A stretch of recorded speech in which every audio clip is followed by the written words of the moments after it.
Give me a second. Let me take this off here. Somebody's jinxing it. Oh, what's that? Sorry. Having trouble. I will not. You are. Good afternoon. Brother Moro.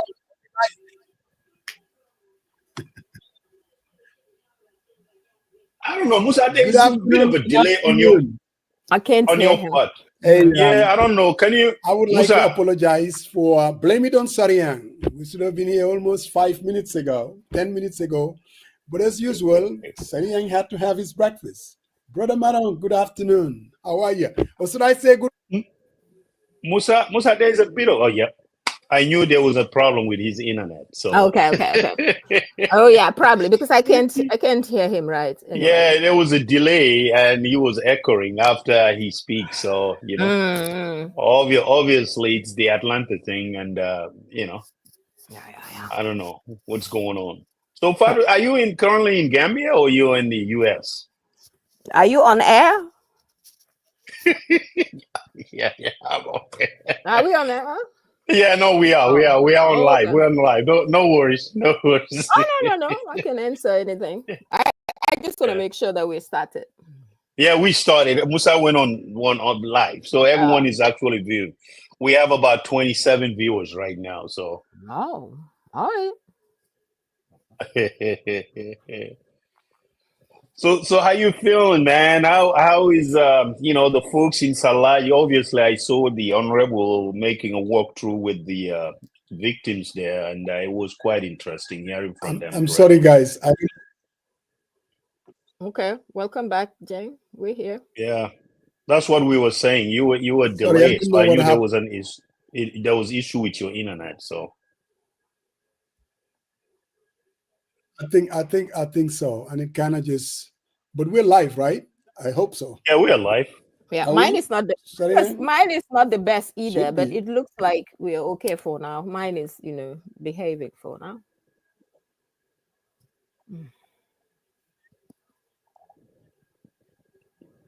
Right. Good afternoon, and again, I just want to apologize to all our viewers coming in live, and then obviously starting out with all these internet problems. You can blame it on Atlanta.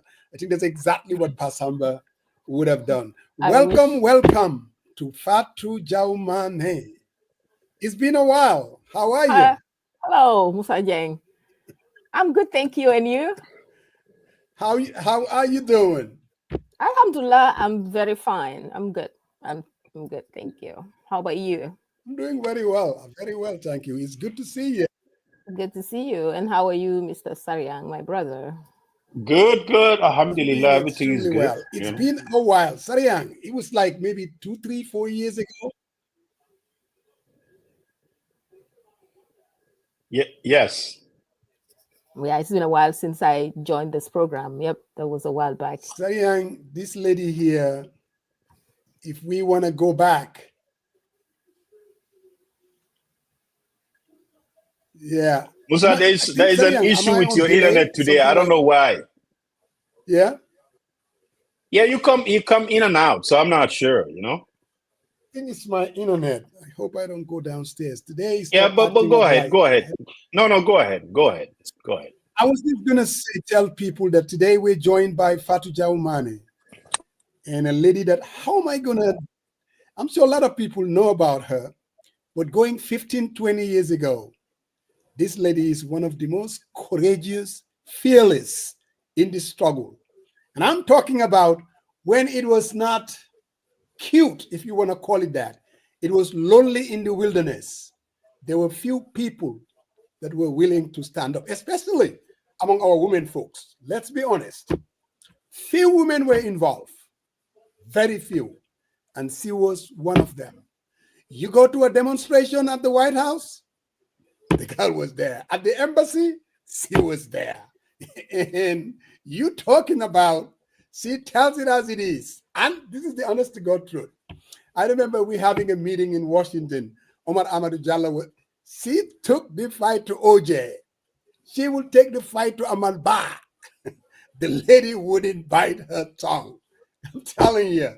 And it's always a pleasure to hear what she has to say. She has an independent streak, and I know she is going to drive me crazy. But that's what she does. She speaks her mind.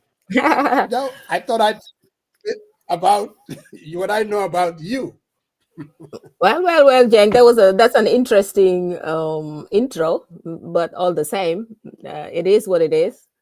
Yeah, it's been a while, and yeah, we went through a lot, since like 20 years ago. Really?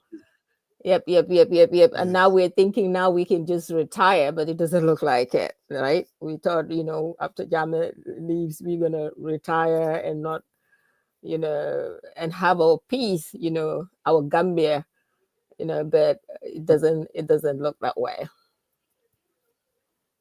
Mm-hmm. It doesn't look like it. No. And I'm sure down the line, this is not going to be the last time that you're going to be on this platform. We definitely need to talk about women and politics, because it looks like, you look at the political players, stakeholders, all men, not a single woman in basically running a political party, being a secretary general or anything like that. So going all the way back to the First Republic, women kind of basically just yay companies and things like that. And I think that we need to have that conversation. When will we have women basically playing a leadership role and not just second fiddle to all these men out there? And maybe that's one of the problems that we have, especially looking at 2026. Brother Marong, Sariang, what do you have to say about that? Women and politics. You're on mute. Is that your opening? Is that your opening statement?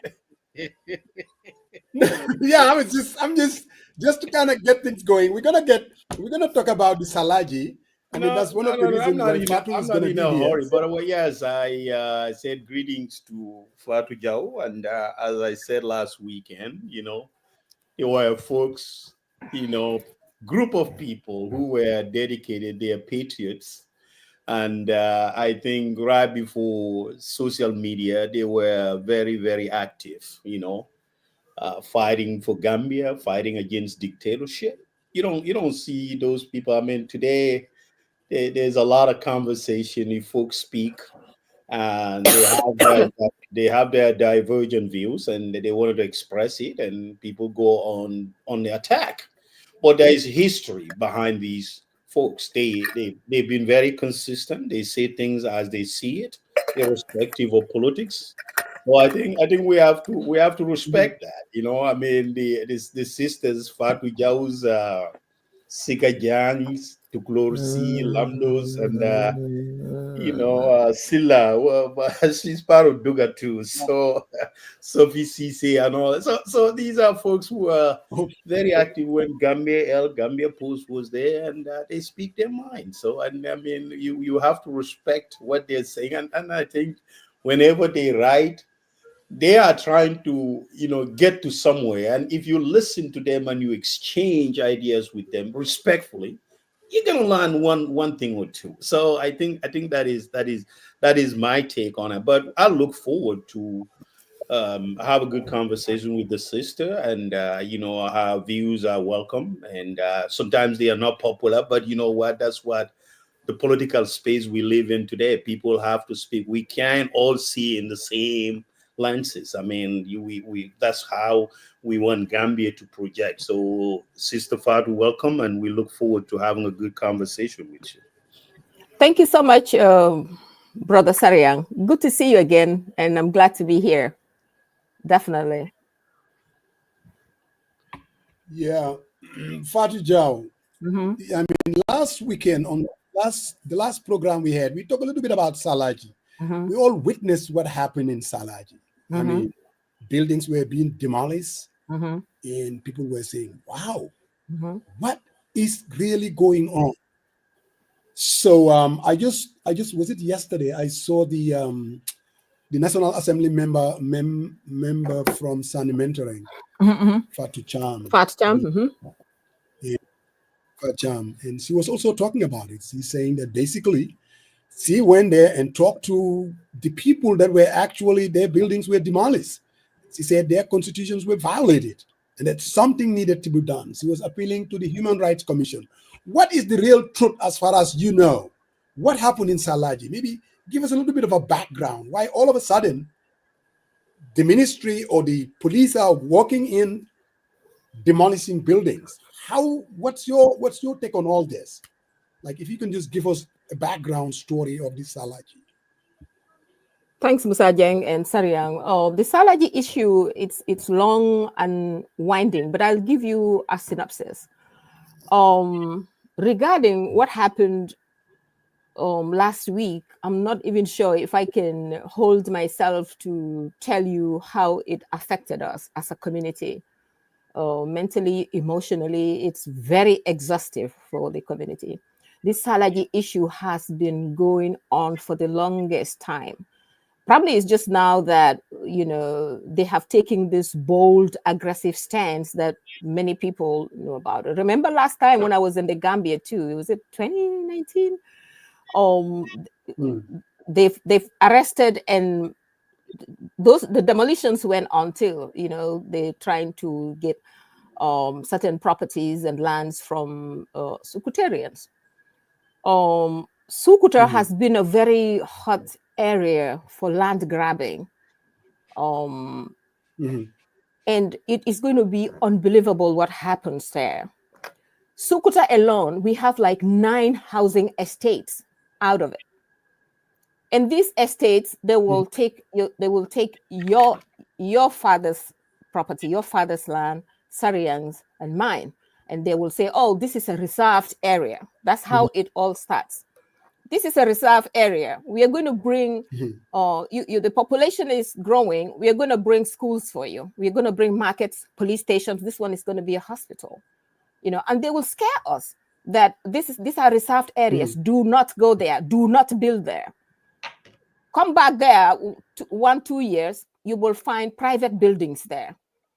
Private buildings there, private properties there. If it is going to be a hospital, it is not going to be a hospital built by the government or a charity organization. It's going to be a private something, a private business or somebody, So people got tired of it. At the end of the day, people didn't have anywhere to go because all these people that are relocating to Salaji is their second homes. But the people in Sukuta, those who live in Salaji is their only inherited home from their dad, their grandparents. That's where they used to go for farming. That's where they had their gardens. That's where they had everything. It's part of Sukuta. But now when you go to Sukuta, it's Brusubi. Even the forest part that we are trying to protect from the Ministry of Environment, they will call it Jabang. Sukutarians gave Jabang. Because we all remember the one old guy, it's a Yola man called something Koli. Even though we were young, we know it's only one house there because the Sukutarians were his host. From Bijilo to Sirinjakakunda, they will call Ker Sirin and all these Brusubi areas. Those are all Sukuta, Nemasu. But we have this lands people, Ministry of Lands, physical planning. They are so aggressive on Sukuta. It's unbelievable. So they've taken all those lands, they've sold it, they've relocated all their relatives from Nyani, Jara, Kiang, name it, Bansang, and few unsuspecting ones, innocent citizens who just bought land from them, relocating them and giving them to unsuspecting and not knowing, just innocent people who buy land, they will relocate them or give them that area to build, not knowing those properties or lands are Sukutarians. Sukutarians have every right to sell their properties, right? You can come to Sukuta or come from anywhere in the country and live in Sukuta. That's fine, but you will have to buy. But they will twist their arms, take their lands from them, and they will hate to compensate even a penny to them, and then they will sell it to private individuals. So that was going on for over 20 years. To a point now, Sukutarians who live there don't know where to go. Sukuta has no farmland. Sukuta has no garden land. Sukuta has nowhere to go. It's just that market area. and they cannot build story building to accommodate their people that these people are driving out of Salaji. They are systematically displacing them. I can tell you, systematically, surgically disrespecting and displacing them. Is that unfair? We are all citizens. You know, we are all citizens. Sukuta is not going to go to Banjul and break properties because they need a house there. Everything has to go according to the law and according to economics. If you want a portion of my area in Sukuta, I can still have and keep the have and build my own. But government should not be the ones. They are so predatory. And I'm not going to, you have the worst of the worst, the worst of the worst of them. I will name them because we are going to go to court and they can take me or we can come defend ourselves. The worst of the worst, their names are Keba Sise, Buba Sanyang, Ensa Kamara, Mamudu Manjang, Junkun Koli. I don't know any of them, but because the town folks are so crying about them, apart from Keba Sise, that guy did his high school and all his education in Sukuta. We just regard him as one of ourselves. But he's the most wicked person on the planet that came and visited Sukuta. He has almost over 5 properties in Nemasu, in Sukuta Nemasu. Even shamelessly building a mosque there, you know. And then you have the Buba Sayans who control Brusubi 1, 2, 3. When you go to Sukuta, it's like Brusubi 1, 2, 3. You go to Salaji. Somebody is saying Salaji is a town. We are defending ourselves. Salaji is just an enclave of Sukuta. There are Sukutarians living there, you know. But this is what they are doing systematically to erase Salaji, to erase, to displace Sukutarians who live in Salaji. And all of Kombo, you go to Katong, the same. Sand mining, you go to these coastal towns, Gunjur, suffering the same. You know, but Salaji is a specific place that they are all obsessed with, and they will have to have it no matter what, with disrespect to the community. And they don't want the community to have a dime. They want to take all our lands, but keep them poor. Unbelievable what's happening. And we are regrouping the community so that we can take all these folks to court, all these criminals. And also we have a lot of counterparts though in the Sukuta community. We have boys and guys who will sell Sukuta land because everybody is like a nyirinyaro, you know, with this government officials. They know where things are because they was like, oh, the government is going to come sell our land. So why would I wait for all these Kabilo lands? I'm going to sell mine too. So they will be fighting. And so they sold almost everything. So they are still encroaching on the few yards that they will see people have. So if you don't listen to them and put your property and try to build there, they'll be like, oh no, this is reserve. We've been hearing about, even myself, I'm a victim of it. You will hear reserve. It's no reserve. So this is the serious matter now. Very serious matter, because we don't have anywhere to go. People don't have anywhere to go. So we're gonna fight back at every level. Promise you that. Thank you. Interesting. At least it has given us a background. This thing is definitely complex. Brother Maron.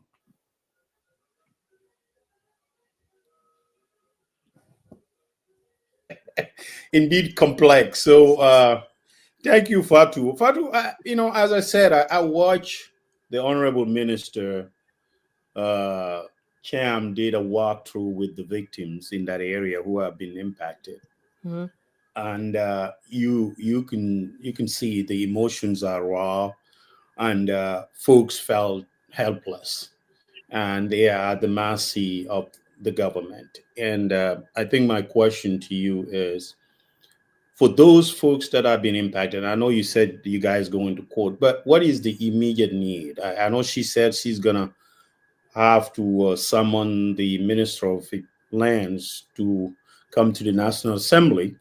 But one of the victims said, I was here since 2015. I worked really hard to build my house. And there was another person next to him, and he has a story building that is still incomplete, and said he was here before I do. And the Honorable asked them, when you guys did they ever serve you guys papers that you cannot? He says no. I have all my documentation. I have approval. I paid all my taxes up to today, from 2015 up to today. And prior that other person has his place prior to that, how can you justify that these folks encroach or they are on the reserve land all these years? The government could not rectify that or did not know that until 2025 to go out there and demolish their structures. What are some of the immediate help in terms of counseling, psychological therapy, and immediate help that they need? Because these folks are in despair, and there is a need to help them, to resuscitate them from such situation. And how is the community coping and helping them? The community is trying to cope, and we are doing everything. Secretarians in Salaji are meeting with them on a regular basis, feeling them, trying to know what they need right away. I saw that video too, that lady who said she was struggling. She was selling ice, as we call it, to build that place. And she has it for the longest, she has that property for the longest time. But Sariang, even if they have encroached on state land, even if that was a state land, it's not a state land at all. But even if it was it, and somebody encroached on it, did everything for over 5 years to build a house, what kind of government will just send bulldozers to demolish homes? Some said they have their notice. They wrote them a notice, and when they write those kind of notice, nobody wants to take responsibility. They will pretend it's coming from the government, but sometimes you rarely see any names there, and these are local community people. They'll take it to them. You give somebody a notice. You, Sariang, you struggled and worked hard for 10 years, build your home. A government brought you a notice, 5 days, you have to go. Just 5 days. After the third day, you bring in a bulldozer and demolish and destroy that home. And you have kids there. I had one girl crying, at least give us time to pack. Don't do this to us. I'm like, am I in the Gambia or what? This is my hometown, Salaji, right there. But they are so angry at these people because they sold everything. And, we can pounce on Sariang. He's not strong enough. He can't defend himself. We told him not to build and he built. That's like 5 years ago, 15 years ago. What's the rationale? Even if they are on state land, what kind of government will do that to the poor? What kind of government will do that to its citizens? No empathy. No. I cannot put it together. This is so exhausting for the community because now we're thinking this is an assault. The government has a plan now to displace us completely, to eradicate us. So this is what people are building up, especially the young folks. We have to talk to them to tell them, no, we are not going to bring in any violence. We are just going to go step by step and fix this legally. I cannot imagine what family is going through. You put your money together for 5 years, build a house, and somebody comes, and that somebody is government. That somebody is some government that you think will protect you when somebody comes for you. But if the government itself is the predator, it's assaulting you, that's tough. That's tough for the community, much more for a few people or one person. It's unbelievable that this is happening in our country, 2025. Unbelievable. Yeah. Thank you. Fatwa, sometimes when I watch the press conference that the Minister of Information put together, and there was the permanent secretary from Lands, and the justification was always like, these are reserve lands just in case when the government wants to build community centers or hospitals and other community amenities. But I think I just gotta be on it in those instances. And I heard the old man was speaking and saying that when they say those things in the past, when they took those land, there was not such things built in there. It was further given to government officials, their close relatives and wives. Some build like warehouses or stores out in front. No, no. How do you? Because this is a human rights violation. It's not like people think if you go beat someone. No, if you ousted someone out of his settlement and he doesn't even have a place to sleep and he doesn't have money to dwell at a decent place, which everyone has the right to that. Now, my question is why couldn't government negotiate with the local folks for them to give them another area where, if they are claiming that was the main reason to demolish it, to build such amenities, social, like hospitals, playing ground and all that stuff? Why couldn't that be something that they have to give an opportunity to the victims to have a discussion prior to going on this demolition campaign? Exactly, Sariang. I'm very disappointed in Dr. Smaila Sise. These demolitions happened, and I think he was very swift in coming up with a response that government needs that. Who do you need the park for? Right? Who do you need a park and hospital and market for? Isn't it for the community? If you demolish and destroy them, who's going to go to that park if it's a fact? Number one. Number two, whether it's him, he should have checked with the police chief. He should have checked first before defending the demolitions. He should have checked what's going on. How can this happen? Why would you destroy someone's home? If you have any sympathy, because if it was personal, his sister called him or his brother and said, brother, they're destroying my home. He's going to be shocked. He'd be like, but how come? When was this? How did you get this? Why did this happen? Is that what's a responsible family member, whether you are in the office or not, is that what not a responsible family member should do before, right?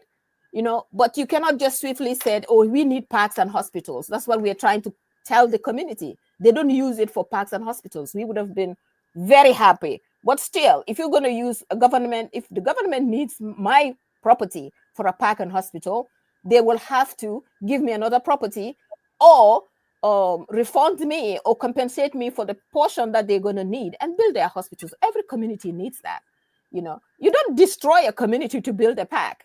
And you're not going to build a park there, because we know historically what happens. When they want your community, when they want your property, they will come. Sidinjai lives there, Fafa Sanyang, name them. That Dr. Cisse, even if he doesn't live there, he's not too far. You have the Kebasi says, the Mahmudu Manjangs. These people are the criminals. I'm telling you, for over 20 years, these people have been assaulting the community of Sukuta, and they are covered. They use government for cover. If this present government, Barrow or Ismaila Cisse, is any wise, before they jump, what government goes after helpless, vulnerable people? Before you defend demolitions, who is there for the helpless people? Apart from family, who in communities depend on government for certain things to be protected. If that government is assaulting you, where are you going to go to? So now we are going to regroup and we are going to do whatever it takes. And is it ethical? You, Sariang, you work for the lands. You come to Nemasu, you said, we need hospitals here. And then next year you have 5 compounds in Nemasu. You relocated your parents from Jara and Kiang and Nyane. Is that fair? We are all citizens. You see, they are trying to bring, governments should do whatever it takes to bring cohesion, build bridges between communities and different people. It doesn't matter tribal or whatever affiliation. You bring them together and you make sure they're not. But if you take, if they take your property or your land, and instead of bringing in a hospital, you give one to your sister, your girlfriend, your wife's uncle. Is that fair? That's not fair, Or you take from the same community. If I'm from the same community and Musa Jeng, you come as a government official, you said, oh, you need my property. And when I complain, take you to court, you take Musa Jeng's property and give it to me, because Musa and I are in the same community, so that we can go and fight each other. Is that what government is supposed to do? These people are the most criminal that I can find. Physical planning, this Ensa Kamara Junkunkoli, Mahmudu Manjang Kebasi, Buba Sanyang, I swear to Muhammad, I swear to God and Muhammad, we are going to do whatever it takes.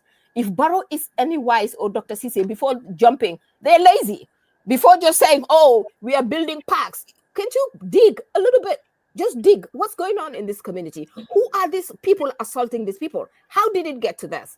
But because even if government tells you that this is a reserved land and you build there, can't you take a week or a month, counsel the people, see how they can move away from that area, give them a month or two, and they are not even in anybody's property. These people are living in their homes, their father's house, their grandpa's house. That's where they know. Where are they going to jump and go to? If they go to Bansang or Basse or Nyomi and try to do that, those people will think Secretarians are crazy. Why are you coming from Salaji selling our lands or trying to relocate here and taking us out? Any Gambian can sit anywhere. Any Gambian can relocate anywhere. But things has to be done properly. It has to be done the right way. Over 25 years, these people are in this wilderness, duking out with the locals, scaring them, running after them, destroying them. It has to stop, and it came to that now. So we are going to follow it up legally by not by any means necessary. We are doing everything so the Secretarians won't fix this by any means necessary. We will take the legal route and see how best everybody can live there in peace. Thank you, Fatu. We will stop this. We will stop this. And I came up. Hold on, Faramos. Let me say this. You got it, but I came with an acronym last week. I call it DED: deficiency, empathy, disorder. And hearing from you and listening to those folks, I think that fits that description. Faramos, you can go ahead. So, Fatu Jau, I've listened to you very carefully. There were names that you put out, the Manjangs, the Kolis. Who are these people? Are they working for physical planning, lands, or are they just residents of Sukuta? The folks that you said they are very wicked. Both. These are government officials there who are supposed to come and tell Secretarians, Musa Jeng, you are encroaching. This is a road. Move. Musa Jeng, don't go here. This is going to be a hospital. Move. No. They will eject you out of your property, telling you that government needs this. And then they will come and build their houses there. Is that even ethical? Number one. And number two, where did the Gambia come up that Sukuta, Kombo is a state land, Kombo is a government land, state land. Kombo doesn't belong to anybody. Wherever enclave happens, whether it's Nyomi, Bansang, or anywhere, they own their lands. But Sukuta cannot be their own. Kombo is a state land. Anybody can come. So which means they're just going to come and destroy whatever they want. We are going to challenge that in court too. Who gave them that right? Who made Kombo a state land? When and where can they do that? You know what I mean? That's what they do. Heartless. And it's continuing. And this government is not, they just on the background, we demo. How are you going to bring a hospital to somebody, to a community that you are destroying? Emotionally, mentally, they can't recover from this. Who made Kombo a state land in the first place? So we are going to take all these things to court.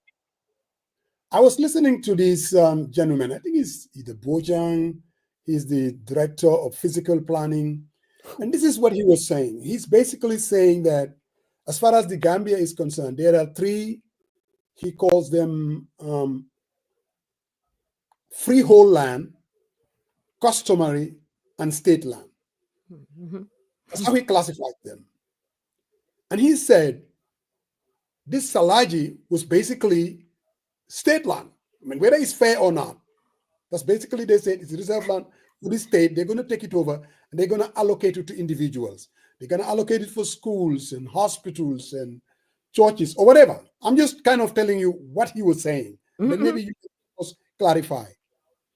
And he said, when that was done, after Jammeh left, basically, because most of these people who were living there, Secretarians, folks like you didn't say anything during that time when it was classified as a state land.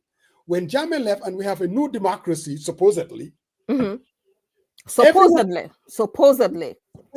everybody take the law into their own hands and saying, okay, now that this is my father's land, this is my grandfather's land, and they were taking it and selling it to individuals, even though, according to him, these were lands allocated to individuals already.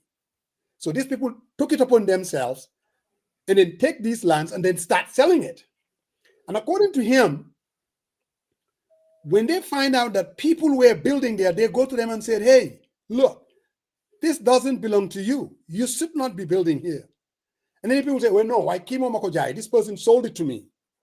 They say, but I'm just telling you, you are not supposed to be building here because it doesn't belong to you. How do you respond to that? In other words, because there has to be a system, there has to be law and order. People cannot just take the law into their own hands and say, oh, this is mine. How do you respond to that? How do we at least have some kind of structure? Or do you think this is just who did you said that? The managing director, I think, of physical planning, something Bojang. I'm sure he's another crook, just like Kebasi said who was signing. Musa Jeng. He was on iAfrica. Oh, Jeng. Mm-hmm. State land.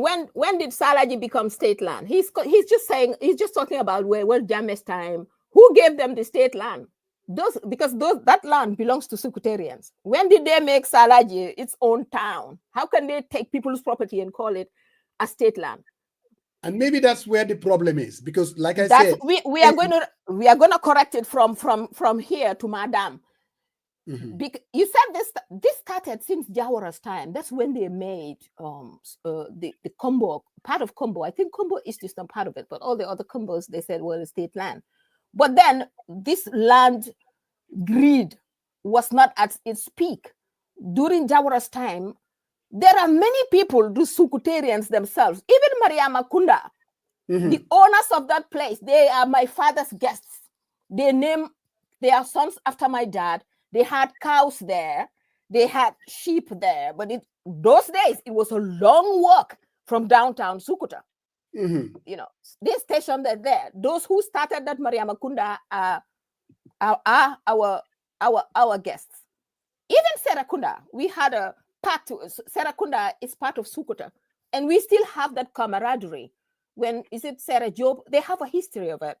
When there was some war in Jollof or Salomon, Senegal, and he came looking for some ammunition or something, and for some reason Sukutarians were his hosts, and they settled him in Serakunda.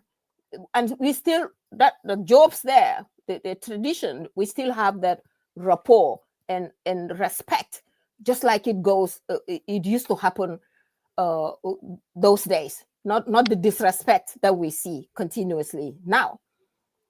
So that Baji is saying, oh, where did they get that state land from that they allocated since Jammeh's time? Jammeh came with guns, remember? Right. Nemasu and other places, they had guns and just cut and did. So many people ran away, you know. So because you don't want to see what they did in Nemasu. We are talking about Salaji. If you want, I will bring you representatives from Brusubi, those who own now it's called Brusubi 1, 2, and 3. All these other estates that they take from other areas, they will say Jabang Estate, Tujarang Estate, Bunjur Estate. But when it comes to Sukuta Dal, no, it cannot be Sukuta. No, it has to be Brusubi, Salaji City, Salaji Town, Salaji State. It's all rubbish. Whoever said that was lying. It has never been a state land, and it's not going to be a state land. So if we say that these are not state lands, because basically, I mean, the classification is land either has to be freehold, customary, or state lands. Mm-hmm. I mean, they've already declared that. The government is basically saying we own this land and then we're going to allocate it to individuals. How do we go from here? Because that needs to be first. Because government should stop selling land. You don't make customary land state land. You don't make my dad or your dad's property state property. You can have it from you or your dad, but it has to be done in a right way. If you need the area and it's sitting there, you can say, hey, Musa Jeng, we need this place. We want to build a police station there, you know, and you are going to move. But if you're going to move, we're going to relocate you to Jabang, or we're going to relocate you somewhere. Oh, we're going to pay you $1 million. Sorry, $1 million. Go and build somewhere. But we are going to take it. That's how you do it. You just don't go and set and declare customary land as state land, just as you like it. And then you are running in those bushes. You are claiming all those lands and reselling. They are all land bankers. They are all land sellers. They are all land cartels, land deals. All these guys, I'm telling you, if you follow their trail, they all live there. They sold it. You know, they will scare the locals and say, oh, customary land, no, this is state land. And then they will grab it and just go sell it. Musa Jeng, for 25 years, they didn't bring, they did not bring Salaji any market, any police station. But if you see it on paper, you're going to see a modern city. And then they will push out all the locals and they will run there and sell it. I think they sold all the tourist industry. We're going to check on that, but later. We don't have anywhere to live first. We are trying to fix our own local place. You know, this is this state have no land. If state wants Sukuta as their land, fine, relocate Sukutarians or pay them. Yeah, or pay them or help them relocate somewhere, pay them money.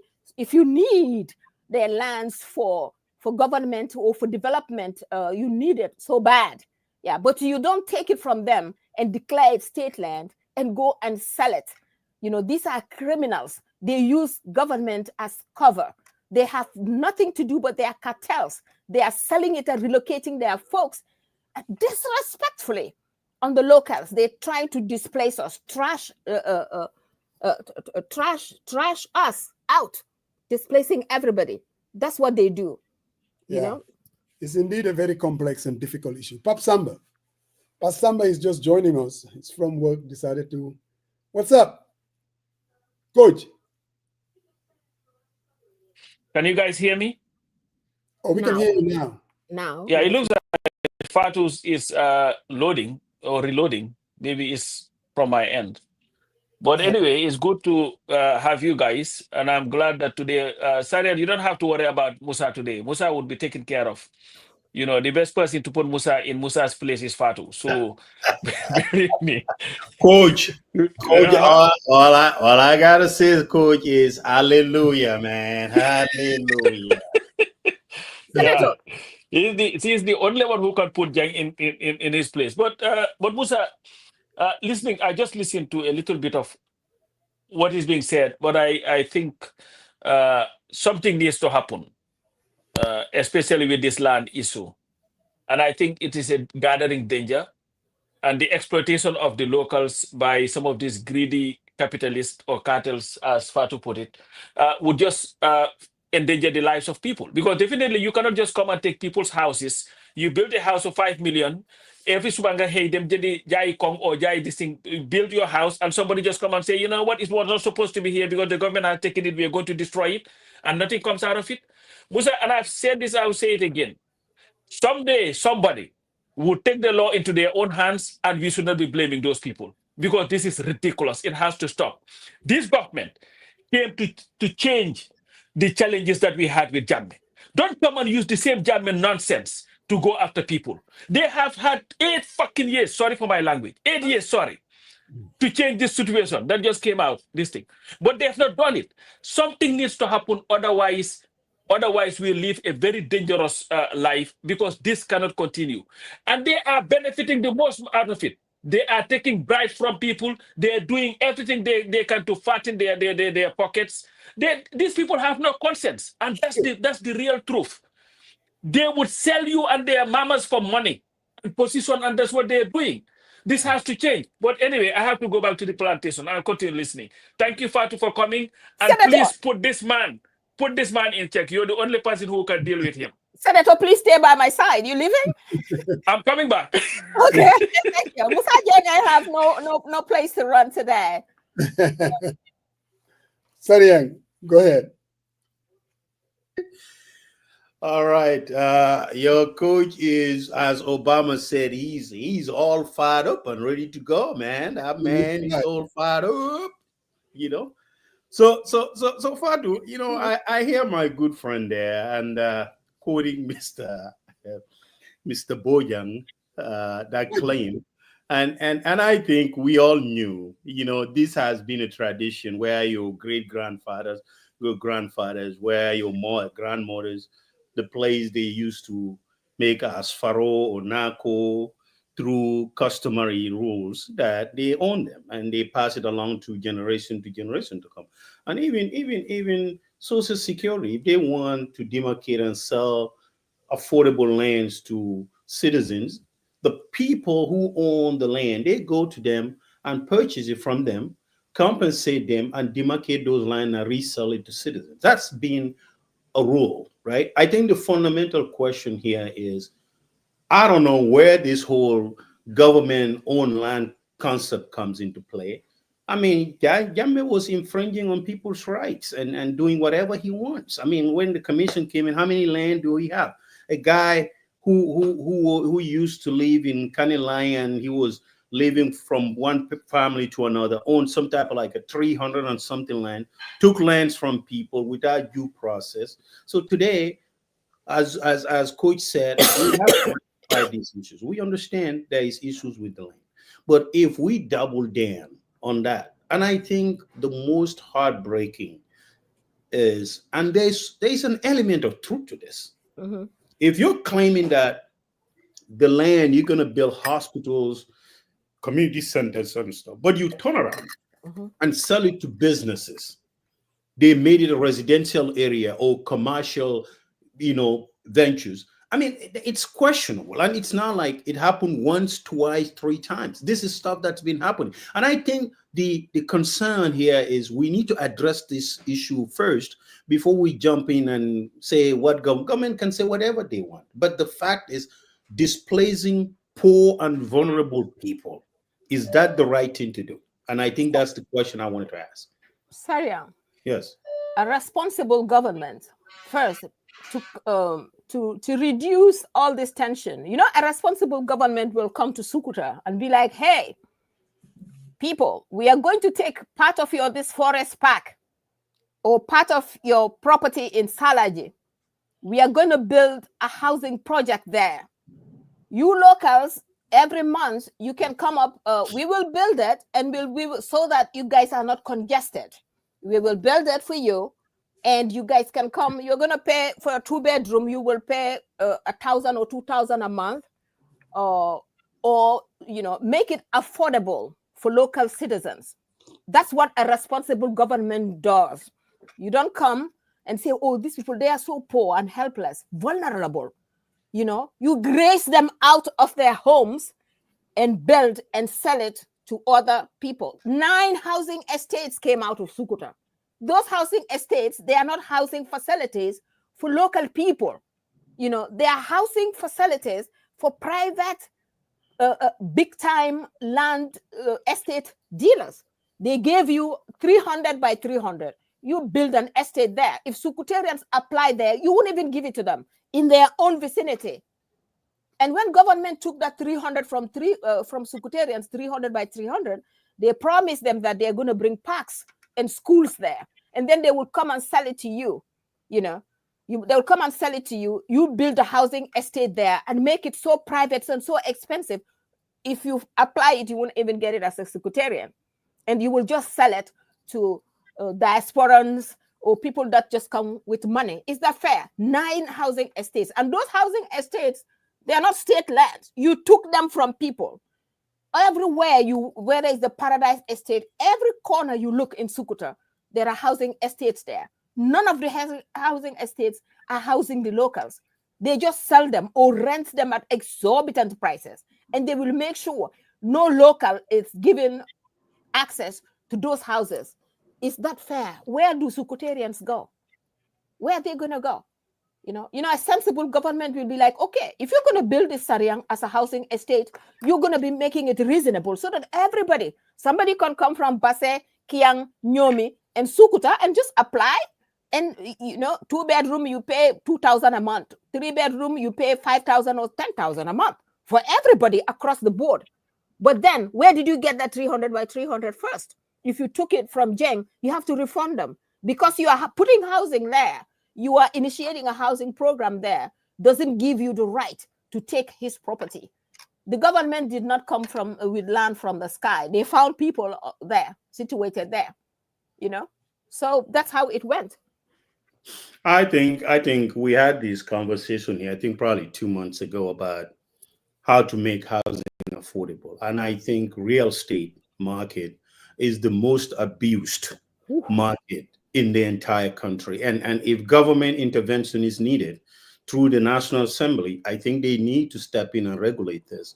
Because, I mean, as you're saying, if you are, there are real estate marketers who wants to acquire these land, and they acquire it at a very low cost, and government work with them, and they go in there and jack the price up. And if you're gonna say make it affordable, you have to make it affordable to everyone. I mean, especially the poor and the vulnerable.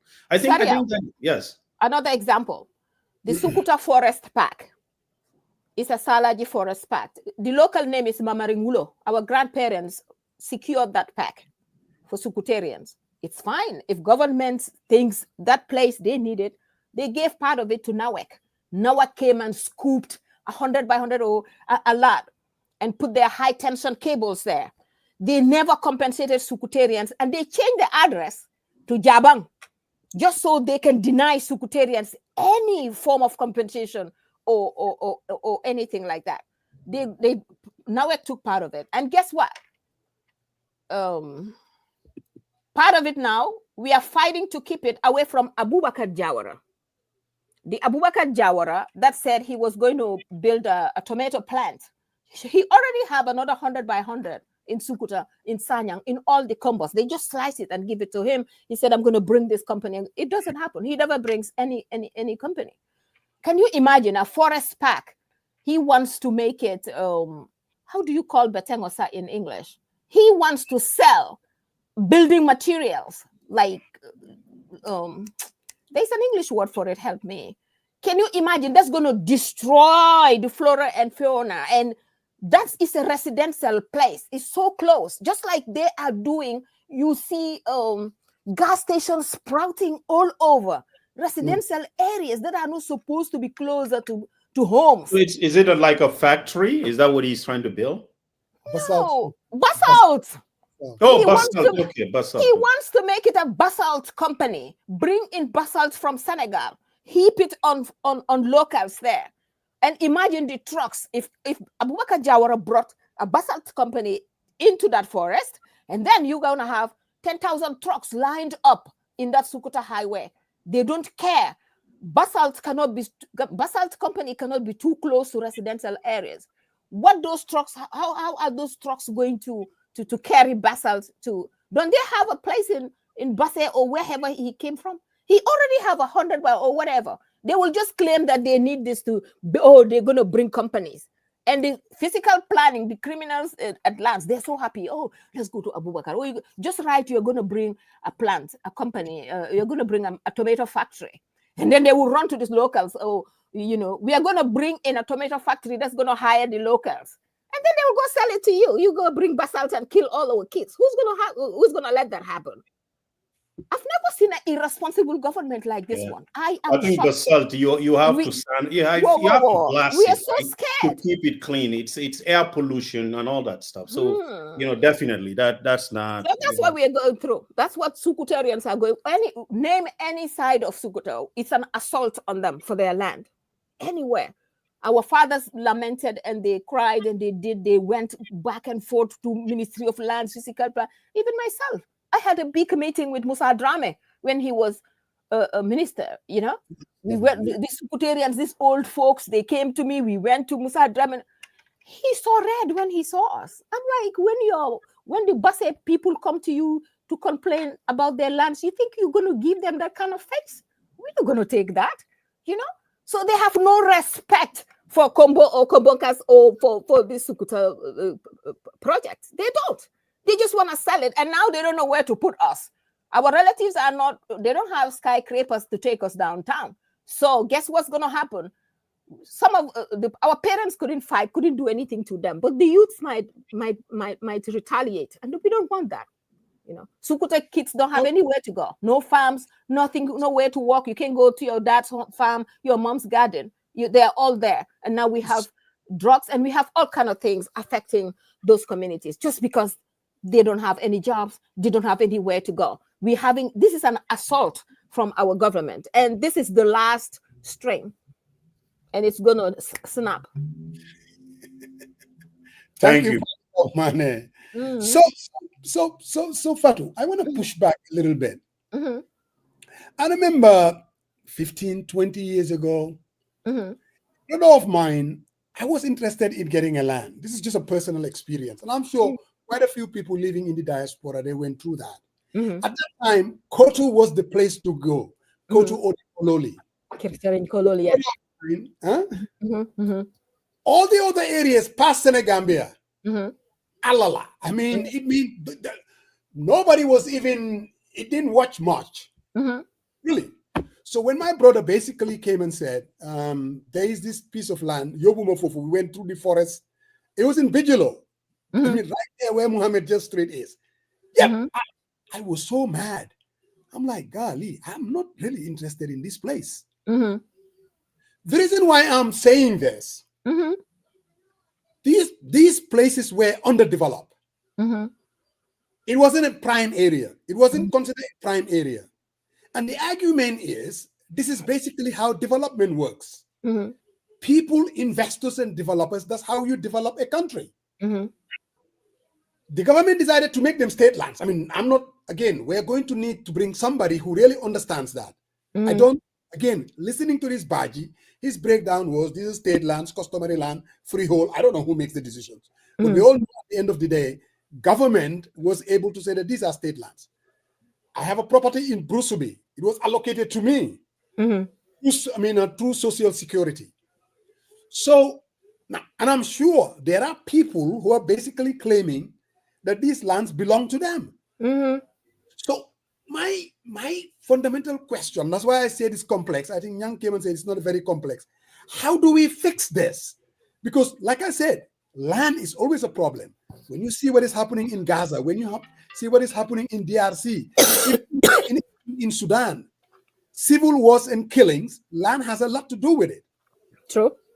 I have a problem with, because I have built before. You cannot here in the diaspora investing millions and millions of dollars for a government, whatever their justification is, just to come overnight and then just demolish the building. I am thinking just empathy alone, there could have been another way to approach it. But at the same time too, you cannot just have people saying that this land belongs to me, nobody gives it, and then you just sell it to somebody else. And you sell it to 2-3 people. In other words, the accusation is you Socotarians, like you keep calling yourself, you guys are selling the lands, 2, 3, 4, 5 people selling the same land to different people. What do you say to that? Shoo. Musajeng, whether it's Sukuta or Gunjuru or Kombo, there are land sellers and land dealers more criminal than Keba Sise and Mahmoudou Manjang. Most of the time they will connive and then they will secure some from them, or they will point places where they can go. It's a ring. There's a cartel. They work in hand as a ring. You have Sukutarians, like for example, you are Jeng, I'm Jeng, he's Jeng, our dad and our grandparents, different mothers, 10 kids, Kabilo land. And then Sarian will take quarter of it without none of us knowing. Yes. And then he petition it and sell it to 5 folks. When the money runs out, somebody else comes. Those problems are there. We have those too. We are not denying that, you know. But now, what do they say? We're not gonna build this. We did not share it. We don't know what to do with it yet. The government is coming because they know how the government works, and now this land deal is something. So before the government comes, they create problems for them. We have few people in Sukuta who do that, and not just in anywhere in Kombo. You know, I'm going to sell it to Musa, and I'm going to sell it to Sariang, you know, and I'll give 10,000 to few policemen and some lawyers, and I'll cut part and give it to this lawyer, and then you will be going to lawyers, you know, because you have sold that land to 10 people. That's happening there. You know, social security housing, or wherever you have your house, if it is not your customary place, how do you have it? You buy it from someone. You're going to buy it from someone. Or if, just as government says, if government says, okay, I'm going to bring a housing project here for every Gambian. You all come. Everybody is welcome. Everybody has a right to live everywhere, anywhere. You know, if you're going to make it affordable, even if it's not affordable, you're providing it for everyone in every community. But if you don't have land there, don't go and pick on Sariang's land because Sariang is vulnerable and you need that part for your housing project. Correct. Don't pounce on Sariang and drive him and displace him to bring another citizens there. That's our only problem. We don't have anywhere to go. If you're going to build a housing project, build it for everyone. If you're going to buy it from you, buy the land from you, right? Buy it from you and then let build it and invite everybody from every corner of the country to apply and live there. Yeah, but you don't throw away Musa Jeng because they are vulnerable and poor or because you hate them or because they're from Sukuta and then put your housing project there. That's not even happening. They don't put no project there. They just relocate and give it to their own people or sell it to some Pasambajau comes, he wants to build a pharmacy there. Or you'll be like, oh, government is coming, they're bringing a hospital. And by the time we know it, Pasambajau is erecting a pharmacy where a bottle of paracetamol or Advil is going to cost arms and legs. That is the issue. But believe me, all these locals, the local, they will sell one land to 10 people. Those are there, but those are isolated cases. And even if that's the case, if your brother sell our land, that's a family problem and a stupidity from your brother. But if the government pushes you out to sell it, they're the criminals. That's where it is. Yeah. But like, because I've heard this years ago, this was Banker and Dave Mane, and their issue has always been, for instance, land that were taken from Burfoot and they sold it to developers like TAF. I think they were even going to court. So and basically what TAF is saying, look, I bought this land, from individuals. I mean, I have the title deed and everything. I mean, these are developers, they're business people. Today is in the greater Banjul area. Tomorrow, you're looking at Fonyi block. I mean, that's where these are going to be seen as potential land, and developers are going to start moving to those areas. They're there. And I'm sure the communities will say, oh, wait a minute. So let's say, for instance, if you were to advise the government or any future government for that matter, we are where we are now. What are the potential solutions that will avoid, the civil war, if you want to call it that, violence, those kind of things? What is there that can be done to at least start rectifying this problem? Do they need to declassify the supposed state lands back to customary lands with people own it? Do they need to, is there a need, just like you have in the West, that every piece of property, one has to register it?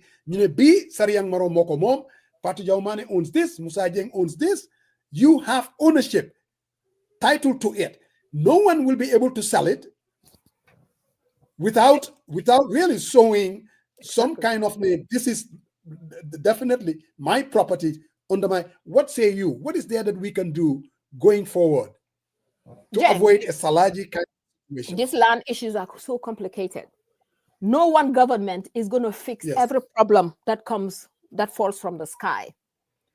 But when you start, you will have to look into issues and see where the problems are and try to fix it. Government has every right to build anything they want anywhere in the country, but there is a way to it. To do it.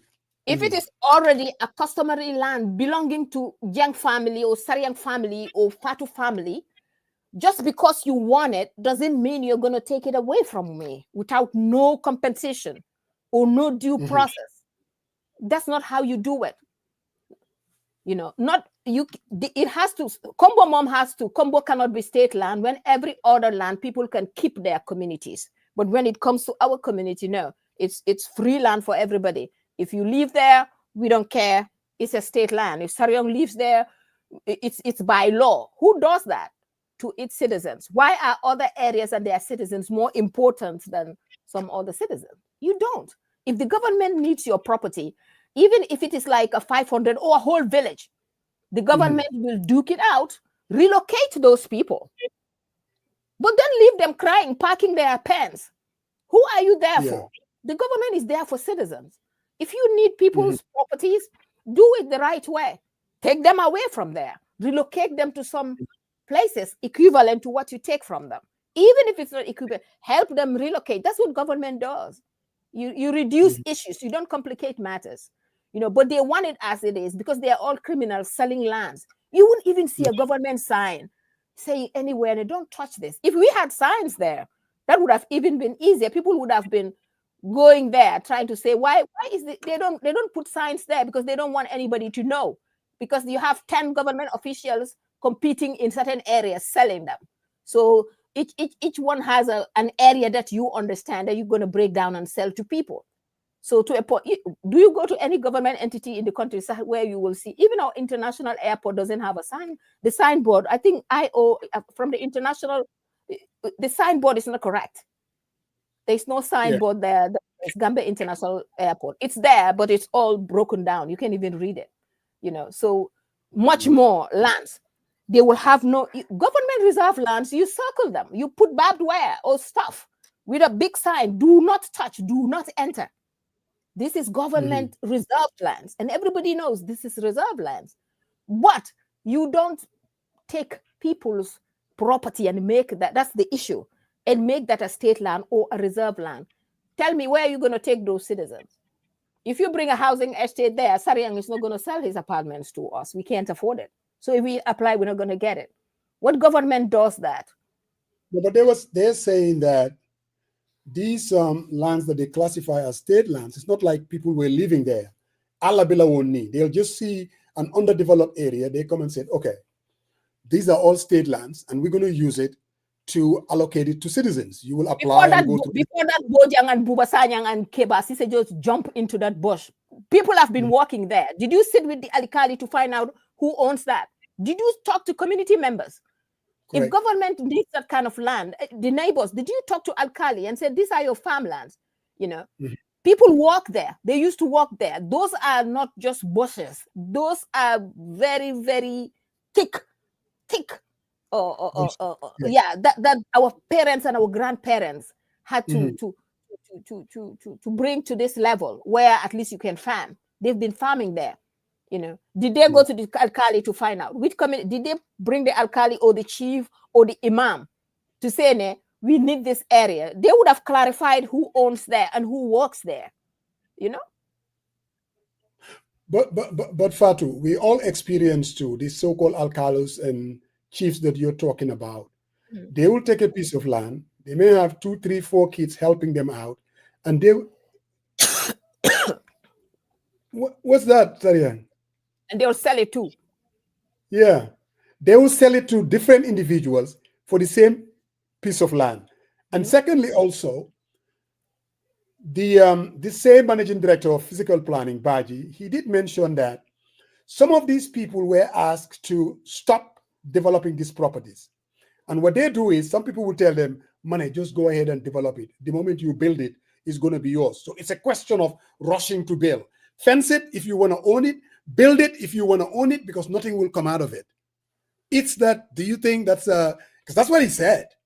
And really, some of us do experience that when you get into a push and pull, who owns a piece of land, the advice normally is go ahead and fence it.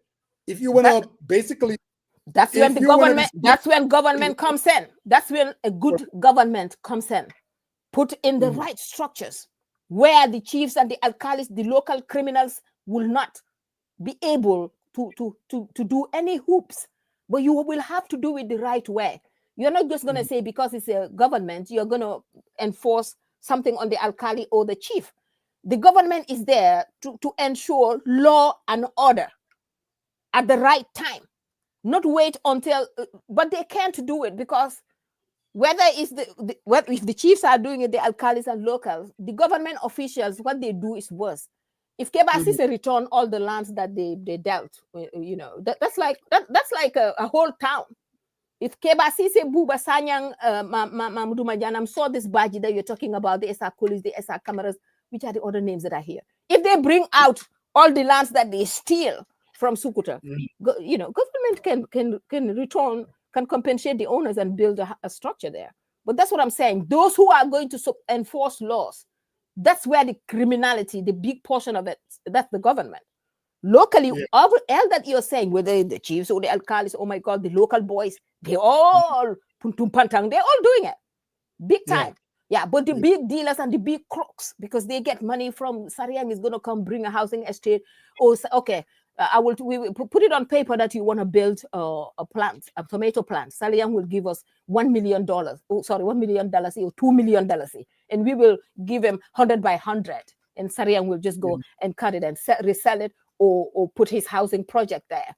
You know, so that's what I'm saying. The government has to be better. The government has to act better than the locals or the chiefs or the alcalis. They are there to pounce on anyone who is not doing the right thing. But if they are, in fact, the bigger predators, you know, the unfair, you know, so where do the citizens go? And at some point, no matter how poor or vulnerable the citizens are, they're going to fight back. Yeah. Sariang, you got the last word, question, statement before we move. So I think I listened to the exchanges, and I think what is pretty ironic is that Musa made a comparison where the government says these developers have papers. Well, the victims, I mean, some of them, when they were at the press conference, some took their planning approval, show it, they have papers and everything, and they've been paying taxes. So how do you still, now the question here is, how do you justify demolishing those structures after many years of individual domiciling into those respective settlements, and you come one day and demolish that, and you're calling that a reserve? So all this time, when the physical planning was approved, they didn't know that it was a reserve land. When they go out there, they pay taxes. They didn't know this was a reserve land. So how do you reconcile that type of argument with what is being peddled on the public domain for public consumption? How do you reconcile these two, though? I mean, I don't understand, because if it's good for the developers to sell it, it's as well good as for the residents whose homes been there, who's been there since 2015. Prior to that, built things, went and borrow loans from the bank, try to live a decent life. How do you, as people who have power, to ensure fairness? All we're talking about here is fairness. Fairness.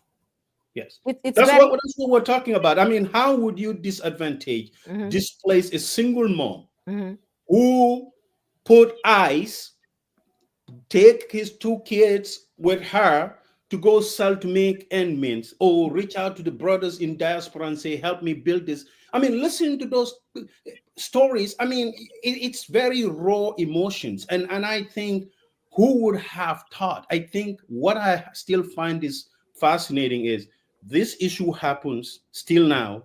I haven't seen whereby these folks come together and give them a seat at the table and discuss how can we fix this problem. But rather double down and say, oh, we're going to come for the second phase. And I think that's where things can get really ugly. And I'm hoping that they could look out and reset their strategy moving forward. Yeah, something needs to be done. Exactly. Again, and where do we start, and who has the power? It's the government. I mean, it has to come. You cannot fix everything. Just start somewhere, trying to see how to fix it. Yeah, and check on your folks who are selling it, using your name as a director of lands or signing papers as director of physical planning or whatnot. Yeah, it's unfair to citizens who buy these places too, you know, unknowingly, and, you know, just settling there, and then after 10 years, somebody will say you are on my father's property. It's not right. Because there has to be a process and procedure that everybody follows, whether you are a developer or whether you are an individual resident who's trying to build a house. And if everyone ignores those processes and those procedures, I mean, there is going to be anarchy. And again, it's going to come down to civil war, violence, and things of that nature. Because as you said, Sariang, if an individual is basically saying, because I was listening to this gentleman, again, Baji, the director of physical planning.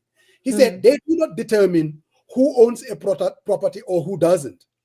All they do is, after you establish ownership, what all they do is, for them, for instance, you will go to physical planning and you show them that Manma owned this piece of land, and And then what they would do is they will go and look, and they will give you the building permit to go ahead and start building. If Sharia is basically saying these individuals in Salaji, they follow the process to the T, they got signatures from physical planning that they can go ahead and build, and then they turn around and demolish their building.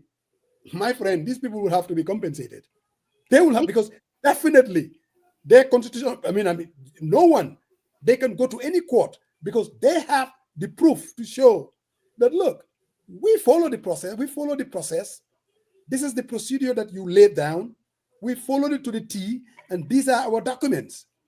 Again, it's a difficult They have their documents for 10, 15 years. So, for example, if Sarian comes and tells that lady, no, you have this for 10, 15 years, but this is my grandfather's place, and demolish the house, that's when government comes in and said, no, she bought this. She followed due process. We signed this. You cannot do that. We'll put you in jail. If this is, how can you prove this is your father's place? Then you bring the document. That's where government comes in to protect its citizens. You are not the one. Government should not be the one, assaulting vulnerable people. That's what I'm saying. They all have their big master plans. They all have many different kind of signatures. It's a cartel. Whoever can get where. So they would have to, because what we are going to make sure no violence, because then we're not going to be exposed. These people who are in this thing, whether local slang war, alcalo lem war, physical planning or lands, violence, probably that's what they want, but we will make sure no violence comes out of that. We will go to courts, everybody will come with their documents, and we will see who the real criminals are in this whole thing. Thank you. Thank you, Fatih Jaumane. We'd love to have you on this platform. But the reason why we come here every Sunday, we do have partners as well. So let's go. Hi everyone, I'm Alima from the Gambia, a small but amazing country in Africa. We have such a cool history here, with ancient empires and explorers from faraway places. And guess what? My new daycare is opening soon to teach you all about it and more. It's called the Afro-British Self-Paced Learning and Child Development Centre. It's going to be an amazing place where we can explore, discover and grow at our own pace. Keep an eye out for more news about ABS. It's coming soon and it's going to be awesome. Yeah, ABS has already arrived in the Gambia. So if you have your young ones, that kind of education, good foundation, call According ABS. to the World Health Organization, WHO, as estimated 7 million people die from air pollution globally each year. This includes both outdoor and indoor air pollution.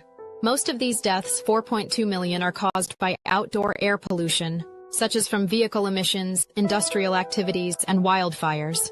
Indoor air pollution, such as from burning wood or cooking fuel, is responsible for an additional 2.8 million deaths. Air pollution is considered one of the leading environmental risk factors for premature death. It is associated with a wide range of health problems, including respiratory diseases, heart disease, stroke, and cancer. Each breath you take, there is something in it. The question is, what damage is that going to do to your health? One of the biggest misconceptions about air pollution is that it comes from one source, or it has the same health impact that is not so. Air pollution comes from many sources, and many sources change over time. For example, if you are standing by the road, ride particles coming from tire wears, brick wears, and there are particles traveling in the air that travel in far distances. An estimated 1,000 people die each year in Washington state due to outdoor air pollution. Air pollution is a serious problem in Washington state.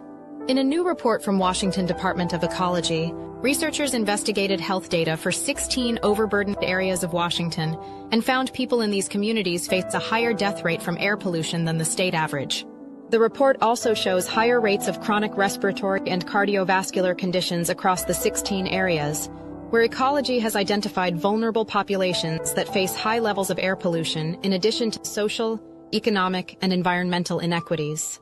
People think air pollution affects the lungs, but perhaps what they did not realize, it affects every part of the body. The advertisement is funded by Ecology with funding from Washington's Climate Commitment Act. The CCA supports Washington's climate action efforts by putting cap and invest dollars to work reducing climate pollution. by putting cap and invest dollars to work reducing climate pollution, creating jobs, and improving public health in collaboration with New World. Oh. Thank you, New World International.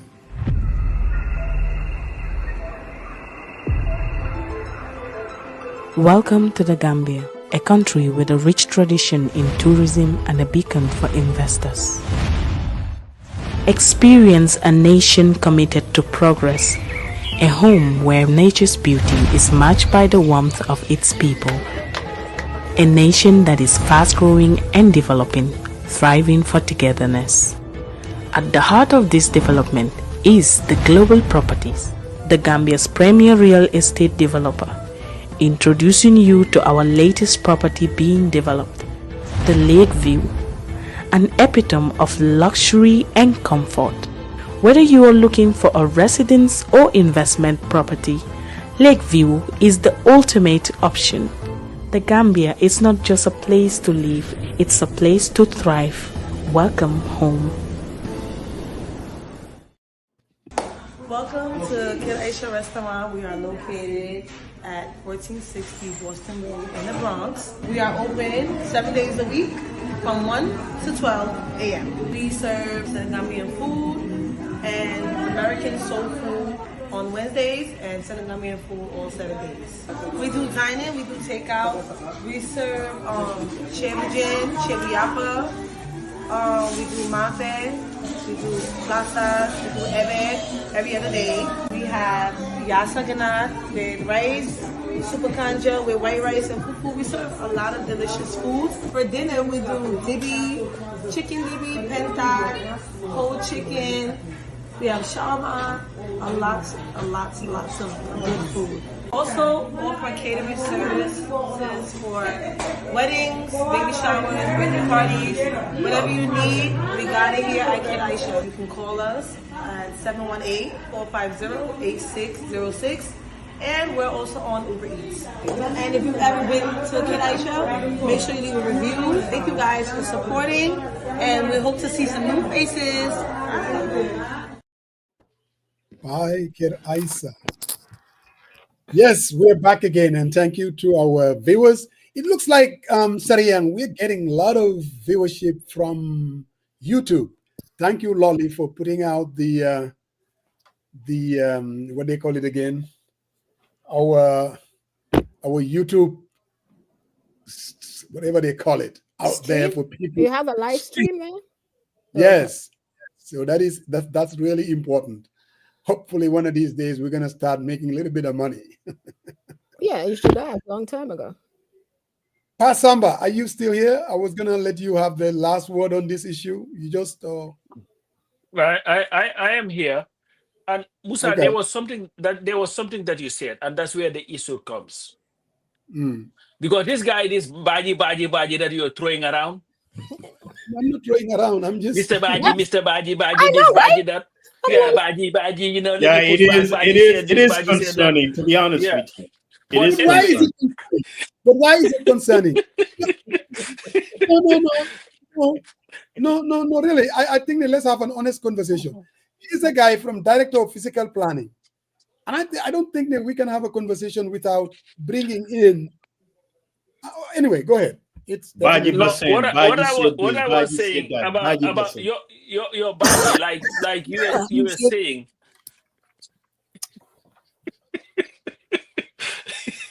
I don't know It's what okay, kind of Mose.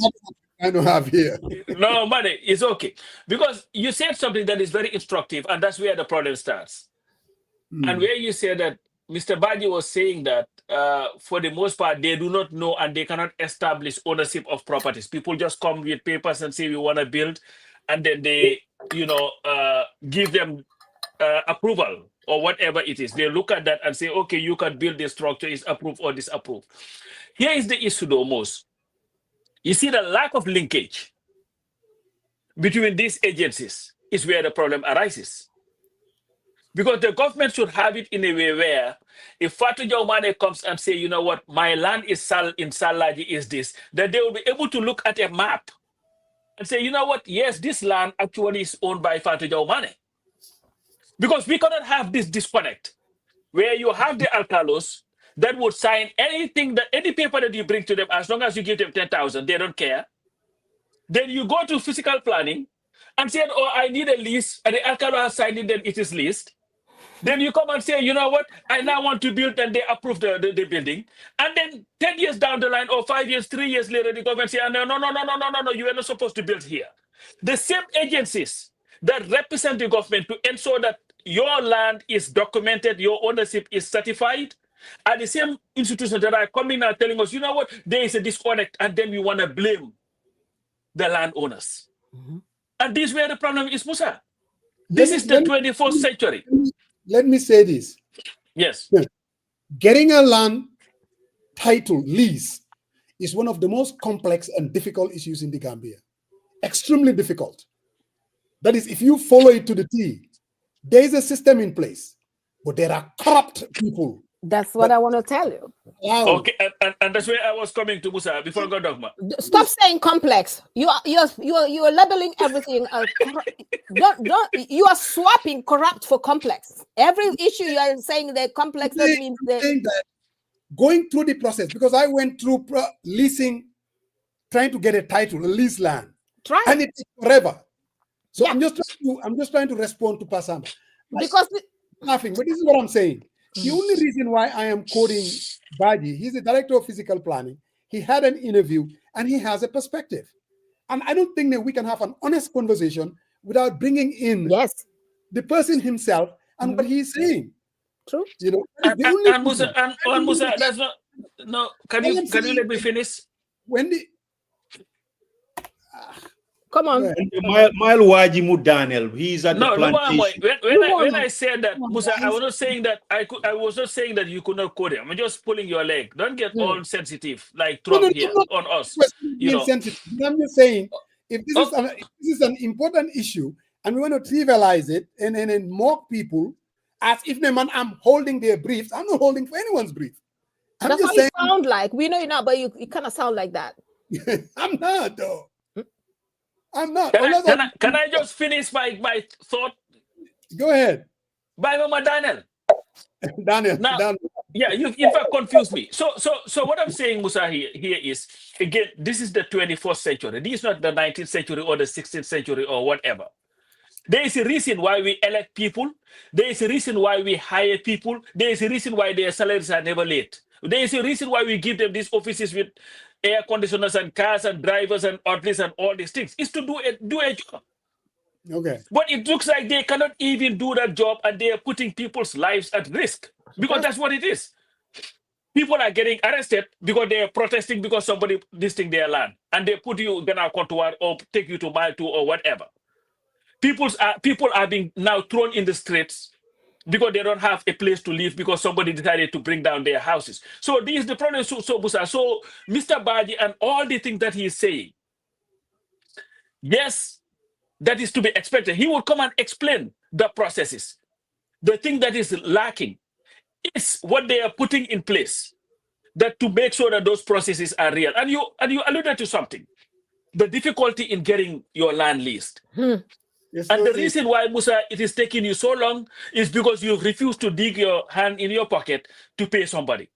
Chances are, if you have paid anybody, the process itself, even without corrupting anybody, I'm telling you, it is very lengthy and very broken. No, that's what I'm saying. But if you were to dig your pocket, like Fatu was saying, all these names, these cartels that are going and getting it, they have an insider. All they have to do is give them money and they will get a lease out of there. There are so many things that you can get in the Gambia in a day that the process, if it is followed, should take you 30 days. Very true. So this is the problem. So unless we eliminate that corruption, instead of blaming the poor people who have nobody to fight for them. And I can tell you one thing, Musa. If these people in Salaji were the Yai companies of the NPP, we would not be having this issue. They would have resolved it. That's it. So unless this is solved in the most honest manner, to also be sensitive to the plights of people, we will continue to have this problem. And we've been talking about this land issue since the Jami days. We remember Burfoot, they're still fighting about it. You want to get Bakamane excited, talk about Burfoot and the land. Okay, Senator, I don't want to cut you off, but somebody just sent a message that actually Musa had an erroneous assertion that Taft bought the land from us. He did not. He paid a compensation of $250,000 for 35 hectares of land with a value of $15 million. Whoa, that's for you, Jay. What I said was, I watched a program where Taft said that he bought the land, whether he bought it for $30,000 or $15,000, that I don't know. And I heard Dave Money and even Banker Money had serious issues with that. Again, I'm not in that. We hear you. And secondly, just like Senator Pasamba is saying, these governments, they have, he was talking about, they have a plan. Now that the computer system, I don't think this lands office wouldn't want any computer system in their departments.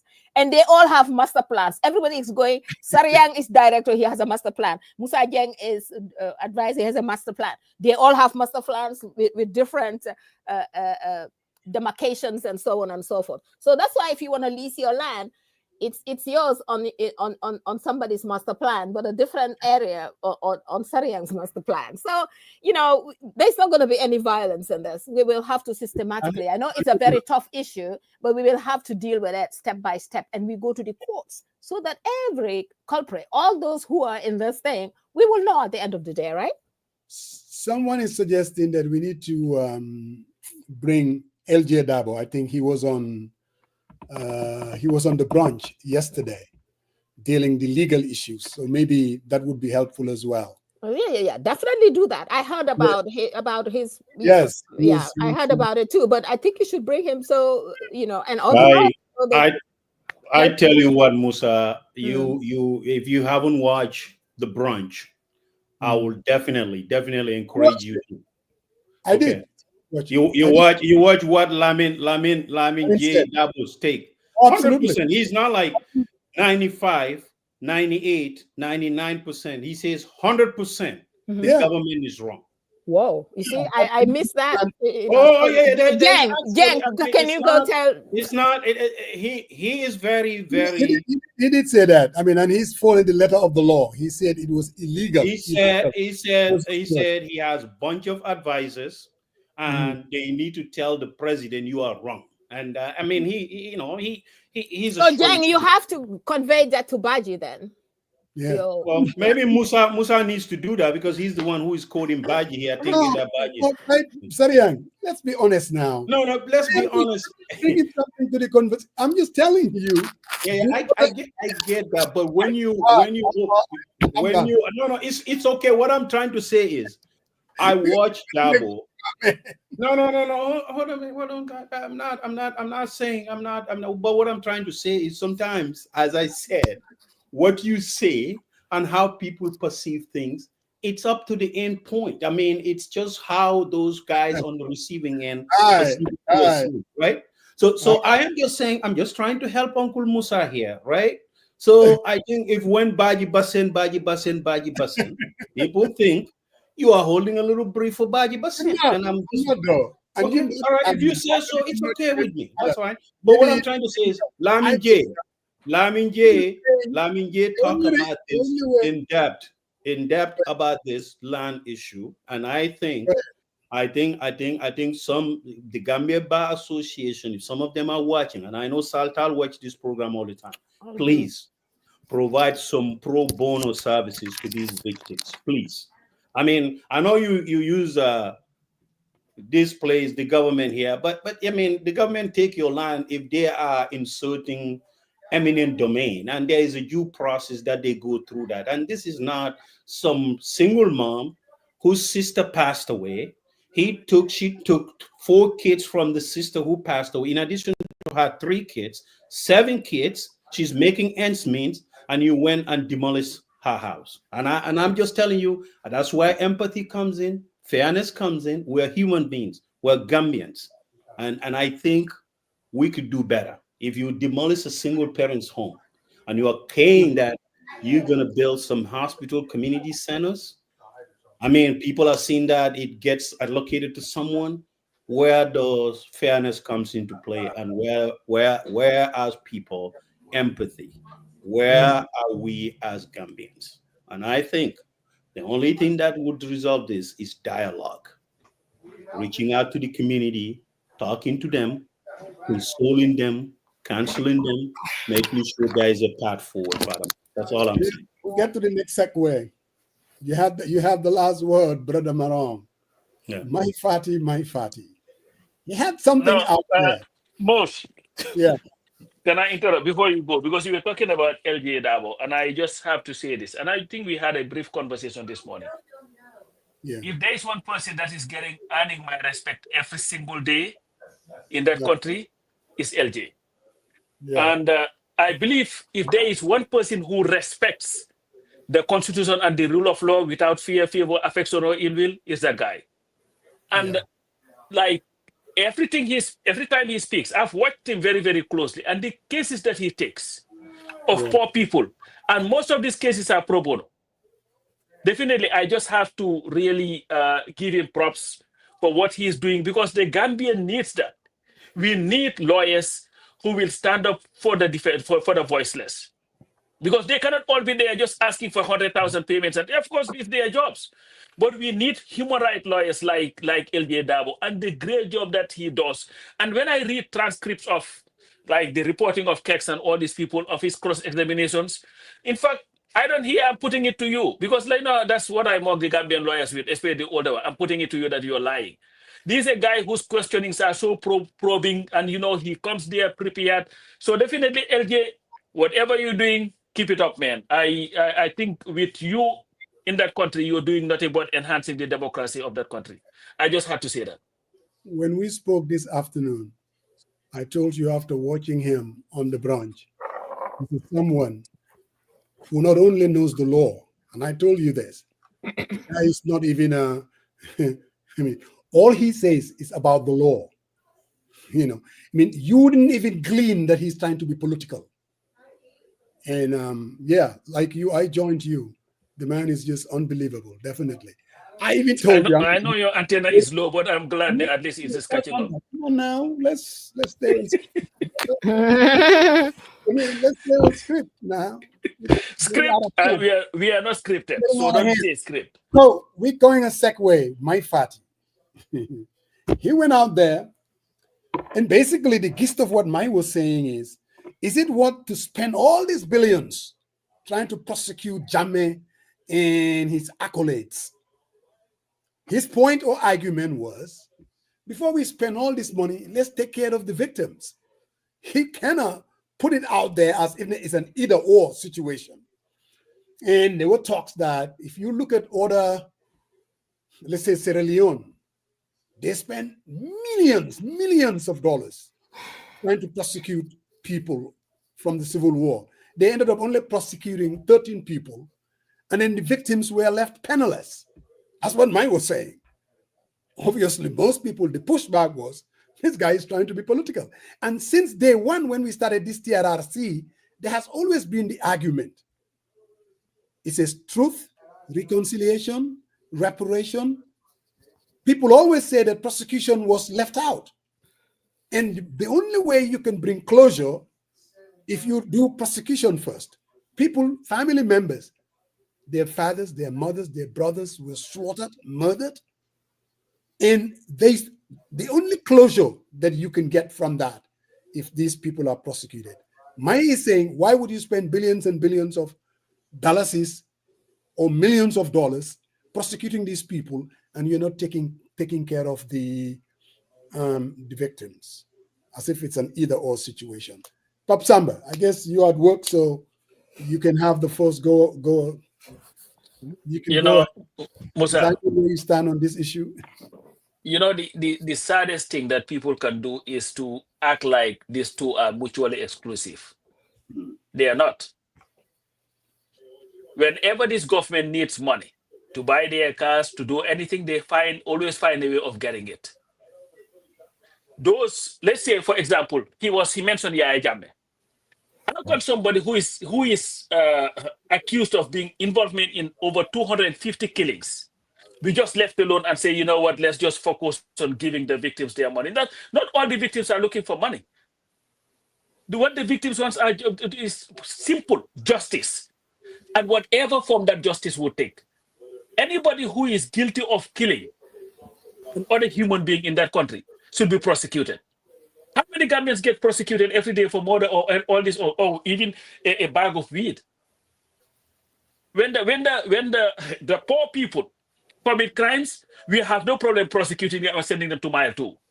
But when the political elite, especially in Africa, continue to commit crimes, we say, oh, let's forgive and forget. And this is why it is happening every single day. And when they're out of government, they can talk about prosecute. But once they are in government, now they are thinking about what about if something happens under my watch. So I think, to me, I see where my is coming from, but I don't think it makes any sense. Yaya Jammeh has not been accused of slapping a Gambian. He has been accused of being involved in about 250 killings in that country. These are people who have families. The lives that Jammeh has destroyed in that country are still unimaginable. But yet still you want to sit here and say, you know what, instead of spending this much money on prosecuting him, let's give it to the victims. The victims are supposed to be taken care of because the money is not lacking for that. What happened in Sierra Leone happened in Sierra Leone. And the reason why only a few people were prosecuted, because they quickly made their own deals, because political expediency overtook the pursuit of justice. And I believe that what should happen is anybody, including Yaya Jammeh, who is found wanting, like the commission did, should be prosecuted to the fullest extent of the law, even if we have to go hungry. There should not be a price tag on prosecution for criminal activities by anybody. So we cannot, what are we supposed to do? Why do you think Africa continues to have these leaders who just come and kill us and go away, and then somebody come and say, oh, we have reconciled our differences, and another African come and kills? There's a reason why you're not going to have a Nuremberg in Germany anymore, because they're still prosecuting 94-year-old people who serve only as a watchman or security. But in Africa, you kill 250 people, and then politicians will come and say, you know what, let's not spend all that money on that. Maybe we can give the victims the money. No, find the money to give the victims, because when you need money for yourself, you find it somewhere. Take care of the victims, prosecute Yaya Jammeh and anybody who helped him. But you know why, Musa, they are also saying Mai is part of this coalition government now. All right? This is the same government that has found it so convenient to pass a bill in the National Assembly to amend the Commission of Inquiry's bill, to give the president the powers to now pardon people who've been found wanting by commissions. Isn't that a fact? And what is it used for? To be able to get people who can help them politically, like the Sabalis and all these people, and give them, what do they give them? What do they call it? Amnesty or whatever. So to me, this is nothing but an order ploy by these people, because they do not have the political will to go after Jammeh. And let's look at who Mai is friends with now. The same Adama Barrow. Yes, he will tell you, I created the TRRC. We know why the TRRC was created, because we had an Attorney General who was so determined to make sure that it was there. But this was the same Adama Barrow who saw nothing wrong on the anniversary of the death of Singol Nyasi to go to Yaya Jammeh's house after everything that was said in the TRRC, and said, oh, I'm going to visit it to make peace with Yaya Jammeh. How do you make peace with Yaya Jammeh? So to me, this is nothing but a political talk. It does not make sense. It does not add up. And what they are doing is nothing but to try to find a way of strengthening their relationship with the APRC, including, if they can have it, Jammeh's wing of the APRC, which they tried so hard to have, and Jammeh decided at the last minute to torpedo that. That's what they are doing. They are not interested in justice. They are interested in political expediency. It's utter nonsense. Thank you. Brother Marong, political expediency, opportunism. What say you? Have you seen the... Go ahead, Marong. Can you hear me? Hey, Joe, go ahead. Joe, go ahead. Go ahead. Oh, Saria, you can definitely go ahead. I'll come after you. It's no big deal. Joe, you are the guest. I give you the floor, my sister. Go ahead. Okay. Senator, thank you so much. You cannot say it any better. First of all, it's 8 years since this Barrow government. When and where have we heard anything about either Jammeh or the victims? The government is clearly not interested in anything concerning Jammeh or the victims. Their reasons are best known to them, just as Pasamba said. So politically, probably it wouldn't help him. The first thing that he did was, but imagine we fought 24 years so that Barrow can come to power. That's what brought Barrow to power. Mm-hmm.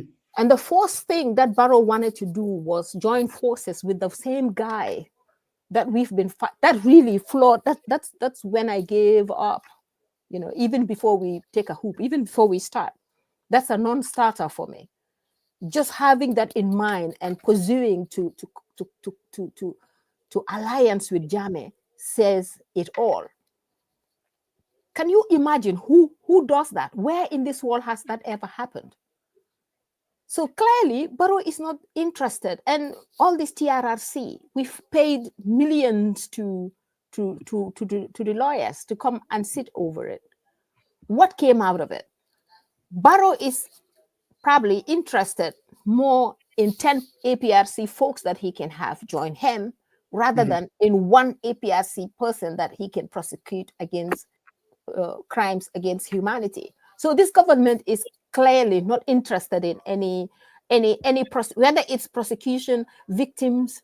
Not long ago, the NPP government sidelined us. We are not supposed to vote.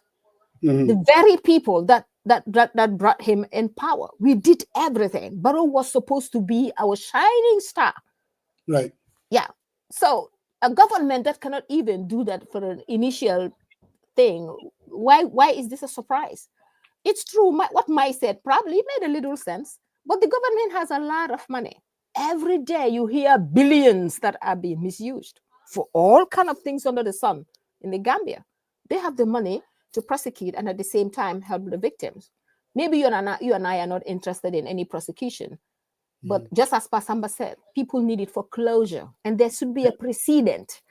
Any coming African leadership, Gambia especially, they should know if we do this, these are going to be the repercussions. These are going to be the consequences. But when Barrow sat, Barrow is not interested in that at all. So hey, prosecution or no prosecution, victims and prosecution can go hand in hand.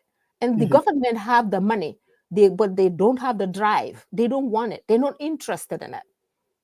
They are not clearly interested in it. And I'll proceed again. Sorry, and you can take it. Yeah, thank you very much. I think, again, coming back to the central focus of what happened, why are we even talking about this in the first place? Something must really, really happen to trigger what we're talking. And Musa, we all can say stuff whenever we want to. But if we say stuff, are we going to hurt people, the families who are still seeking closure on Jammeh's atrocities?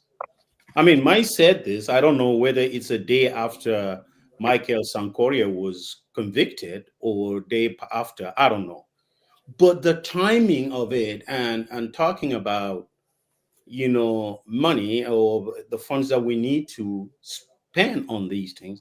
I mean, I would like to know if there was actually a budget that was submitted, all the things that they wanted to do if they set this up in terms of prosecution. What is the pay scale like? Who are they, going to hire? I mean, at Michael Sankoria in Denver, they got a few journalists from Gambia that came over there, and the families, I'm sure the victims of the families flew on their own accord. They didn't pay for those. I don't know. But there are also victims who have been flown to give testimonies. But how much does that even cost? I mean, what is the cost of that? I mean, we have to, I mean, if we're trying to talk about budget, we have to take it from a historical perspective. How much really, what was the actual cost to ensure that the families have justice? But I think one important part of this whole thing is, and I'm gonna highlight the Cisse family, Ulei and Juka and their mom, seeing them, lining up, and Dr. Gay giving testimonies. I think even if you're not related to them, it was some type of human closure for the loss of their beloved brother. And you can tell the gleam on the mom's face. I mean, she wants this thing, folks, because you cannot just take the life of a human being without being accountable. We don't see that anywhere, Musa. That's just the truth. But I think if you're gonna say stuff, you need to be measured in your utterances. Yes, we all know. I mean, the flashback 2 days later, he get these things, and it's like Defante back and forth. It doesn't solve the problem as someone who was one time a party leader and who wants to lead the country. He knows this. He was a victim, right? So obviously, I find it very intriguing. You can support, you can put government projects there, but it doesn't need to be a mockery on what the other side is saying. Yeah, some people attack in person. I get it. But think about if you lost your dad, if you lost your brother, and still now you are trying to grapple with that effect, the human toll it took on the family up to today, saying that type of stuff, people might think that you are insensitive.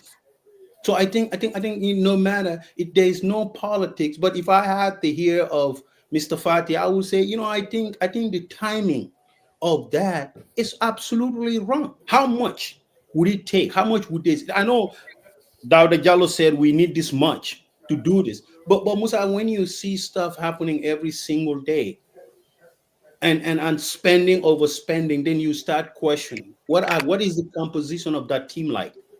Who are the key players? Who are the core team?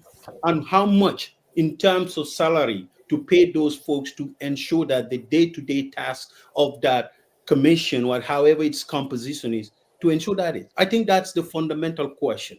You don't have to go in there and spend exuberant amount of money, but at least respect the victims and their family. Bring closure to this ordeal that they've been grappling with for many, many years. I think that's where my fundamental take is on this issue. Respect, he said, and closure from Brother Maron.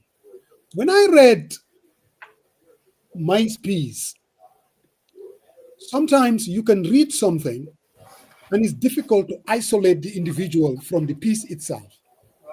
If it wasn't written by Mike, I think maybe most people would give it more credence, because there is something that he said that I even think that is sympathetic to the victims.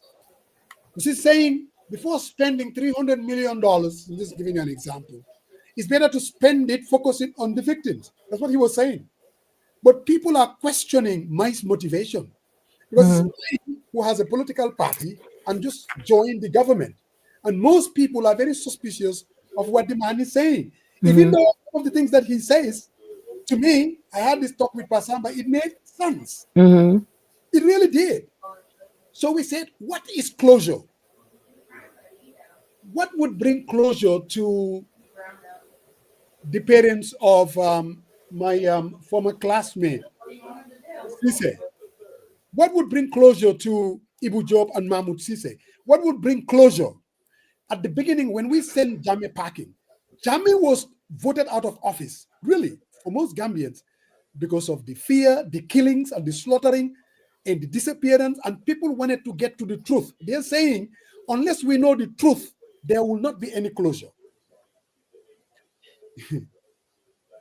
The people that were voted into office at that time, end of 2016, beginning of the 2017, their heart was in the right place. When they formed the TRRC, it was genuine. We wanted to get to the truth. What happened? There were a lot of people that disappeared. What happened to them? Who killed them? There were a lot of course, there were a lot of information coming out of Panderi, saying that this and this and this and this. So people didn't know whether it was true or not, or made up. So when we had the TRRC, that whole exercise was supposed to be to bring closure. A recommendation came out of the TRRC that was supposed to be implemented. Most people are saying, and something happened, Fatou Jaw. At the beginning, their heart was in the right place. But Hangalan Mohel took over. People started making calculations. Is this going to be in my own political interest by pursuing this path? Exactly. And the calculations was all over the place. But somebody did say there was a time before the 2021 elections. Let's even talk about the first meeting that Barrow had with Fabakary Tombong-Jatta when he was going somewhere in Basse, and they met and they shake hands, and people were saying, these things, there are a lot of realignments. These are making Barrow is thinking about 2021. How do I embrace a part of the APRC and at the same time not even to embrace the killings? I mean, sometimes you cannot do that. It's a very difficult walk to take. Now, spending that amount of money to prosecute these people, would that bring closure? To some families, they think it will. Yes, it will. To some, maybe they already get their closure because they already know the truth. The truth is, this is what happened. Let's say, for instance, the journalist, what's his name again? The guy that got shot? The journalist? Data. Data Hyder. Wife, the kids, they all wanted to know the truth. Even though they heard about stories all over during the TRRC, at least they know the truth. But does it stop there? There is something that Sariang said. And this is where people question the commitment, whether these people, they really want to prosecute. Yankuba Toure was prosecuted. Right? We all witnessed it. It was only 3 days, was it last week, that the Supreme Court had a say in it, that he is sentenced for life instead of to death. The same crime that was used to prosecute Yankuba Toure, they could do the same thing. Edward Singate. Oh, yeah. There are, now this whole, I mean, I'm not a lawyer. I don't know how complex and difficult it is to prosecute certain cases. And maybe there are some cases that are not easy to prosecute. Let's say torture, for instance. There's a whole lot of talk that because in our law, I mean, in our criminal code or whatever, there's nothing like torture. So for them to be able to do that, they have to form this hybrid court. I get that. But people are very suspicious of them because there are people that they can go after, whether it's Alaji Kanyi, whether it's the people that were, when Korosise was murdered, the people that participated with Yankuba Toure was kind of prosecuted and taken to jail. They could use those same laws in the court. Exactly. They haven't done that. That is why people were very suspicious. Coming back to Mai and his piece, in as much as some of the things that he said, spending that money to the victims, it's not a bad idea. It's a bad messenger who's saying it, and people are very suspicious of Mai. The key is nothing but political opportunism and grandstanding, and I mean the same old political calculation. We have always said that as far as FTPBTP 2026, I don't see these people prosecuting anyone. I seriously doubt it, because the calculation is the politics. They're not going to gain politically. Well, that would be very wrong for Barrow and weak, because if you come in as a democratic president, the Jammeh time was a very tough period for Gambians and Africa and the whole world. Barrow came in as a very, we had hope. He was a shining star for democracy and what collectively people can do. So, Barrow failed in all that aspect to show us. The first thing he can do, obviously, he can prosecute. It's left to the Gambians to say, hey, it's been 10 years now. Let's let bygones be bygones. But you cannot come in and force people not to prosecute, not to have closure. Just as you said, what Mai said makes sense. Some sense, yes. Instead of focusing, the victims need to be kind of compensated somewhat, but that does not solve all the victims their issues. All the others want a closure. And if Barrow was going to be any inspiration, prosecuting some of them really would show the country that he means business, that we should not step on each other's toes. He should set a precedent. Any other government that comes in should know that any bad deals that anybody does, especially killing anybody, there are going to be consequences for it. But he's not interested in none of that. For 8 years now, I don't think he's interested. It's just politics, how to gain power, how to be in the Ngiring Arrow, and that's it. Yeah.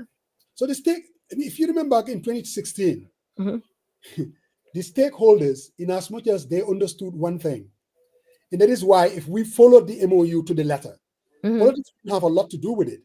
If Barrow was just supposed to be for 3 years and then pursue, the TRRC recommendation, all that other thing, without thinking about, I have to be re-elected.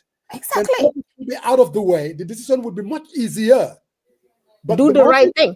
Yep. We went away from that, and now everything has the political consideration, and that is really since takeoff, they should, if they abide by the 3-year rule, everything that was said in the MOU, if they follow it to the letter, win or lose, exactly.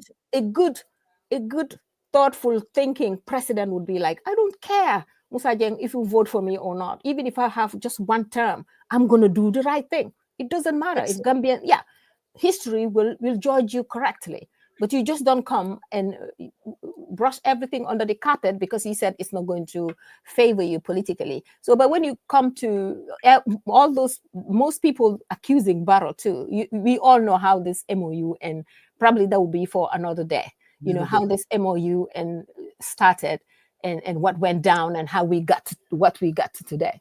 So, true. Yeah. It's very unfortunate. And again, there are, even here in the US, sometimes you can catch somebody, with a crime, and you don't have all the evidence, but then you will prosecute them on what you have. In other words, there are a lot of people out there right now who committed murder, whether it's, Oya, whether it's Mali Jata, whether it's even Saul Baji. There are things that they could be prosecuted on. Forget about torture if we don't have that in our books. But Musa, even the torture part, and I think the Hamga lawyers have a way of just confusing people sometimes. These people kill people. Yeah, that's what Jammeh has been accused of. His tortures led to the death of a lot of people. So he can be linked as an accessory to murder or giving orders for people to be killed. So there are no shortages of laws on which this government can rely on to prosecute him. That's what I'm saying. I'm not saying so that's even if we don't have that in our books, there are other things you can charge him for murder. Just like, and you know what, Musa? If you read our constitution, it prohibits any treatment that is inhumane or degrading. And torture is an inhumane and degrading treatment of anybody. So they can play all this, we need to add more laws. And what is stopping them from adding those laws? They can do that. When they wanted the former president's bill, when there is no former president waiting to benefit from it because they say Jammeh is not benefiting from it. Did they send making an emergency bill and it was passed at the legislature? Whatever they want and need from the legislature, they will do whatever it takes to pass it. We have drafters at the Ministry of Justice whose responsibility it is to draft laws. We have lawyers. The Bar Association has been working with them to make sure they can, bring about new laws and all these things to capture all these things. It's not in their political interest. Perfect. That's just what it is. It is not politically expedient for them to make it happen. And again, Musa, you said something that was very instructive. That maybe the messenger is why he's getting pushed back. Yeah. It's not, you see, if you have a government, Musa, Mai is now part and parcel of this government. And we see that they've been hobnobbing with the people who went and had a whole protest talking about let's throw the TRRC report in the dustbin. And you're from that government trying to tell us, you know what, I don't think it makes sense to prosecute. Let's just try to take care of the victims. And let's look at the victims too, Musa. When was the last time you heard Adama Barrow mention the victims by name, if it was not just because of, maybe the last time he did it was when he was swearing in the reparations commission. That was it. Solo sending, I've never even had this man publicly, since coming to power, mention it. All these things. And to me, Musa, it would not take anything away from this president. Sometimes to say, you know what? Data, yeah. On the 16th of April, even though I do not agree with my political father, but what happened to him was wrong. And how many of those people have died, Musa? These victims are dying one by one. And have you ever had this government say anything about it? Nothing. No. It's like pretty much they've turned a deaf ear to the plights of the victim. So if you are a victim and you see that from these people you're talking about, they do not give a damn about me. Yeah. And sometimes all you have to do is just use the bully pulpit. You don't have to say much. You can say, listen, I'm the president. I don't want to prejudice any case that is coming up, but the killing of Solo Sendeng is something that must be commemorated every year. Because whether you like it or not, without April 14th and 16th, we would not be talking about President Adama Barrow today. It would not have happened. There were a lot more people who would have been considered way before they got to him. So at least acknowledge it. Acknowledging and empathy that's is very, yes, that's it. It's just going to add up to him. And I just want to clarify something that Musa said. I mean, you mentioned Oya, Solbaji and all that. I do not believe they were not prosecuted because lack of evidence. I think they were left there because Dauda said this in explicit terms, because the goal is for them to be key witness in the future. That's what it is. I mean, the fact that those guys are there and they didn't get prosecuted, I think that the fundamental question comes in when Yankuba was dragged, and then it comes about fairness and the political willingness. So I don't want to model things here. It's not about lack of evidence here. It is a choice that the justice minister made, and he's on the record to say that. Oh yeah, we all watched the testimony from Baba Job to everybody saying we jump over the fence, we strangle them on the bed. It's clear. It's actually clear that they did it, right? So following the proceedings of South Korea, I mean, there were expert witnesses they came in, but there were victims who were flown in to testify. I mean, when they constitute the panel and when the the jurors were sworn in, it took a couple of days to come with a verdict. So I mean, now these folks knew there is a sanctuary place called the Gambia where they will not be prosecuted. But if they leave the Gambia, anywhere they go, they can get caught and get prosecuted. They knew that now because, you know, there's an example. Bailo got prosecuted, Usman Sonko, now South Korea. What kind of precedent does it set? And I think the reason, I'll come back to this again, I think mice, regardless of suspicious, we cannot keep blaming people what they think and how they feel. I mean, it's not whoever said this. I think people are going to take exception to it because of the timing and what has been happening. So if they leave the corridors of Gambia, go somewhere else, they get captured and they get prosecuted. But if they are in the Gambia, who within the country where they inflicted those harms onto those citizens, they are free walking on the streets. I will leave that choice for the folks to continue to dilate and think about that and the government. I think that's where the fundamental question is. I'm not following the Yankuba Ture case current. I'm not current on that, but I think whatever reason that they have to prosecute Yankuba, there are millions of reasons that they can prosecute a whole lot of other people. So I think you guys should discuss this and bring in lawyers who are responsible. What's the reason for his prosecution? If he is to be prosecuted, there are so many other people that did what Yankuba did, and we didn't hear anything about them. So why that case, Jen? As far as I know, Yankuba was prosecuted for basically participating in the murder of Usman Kurosise. and people like Alaji Kanyi was used as witnesses and other people. So that same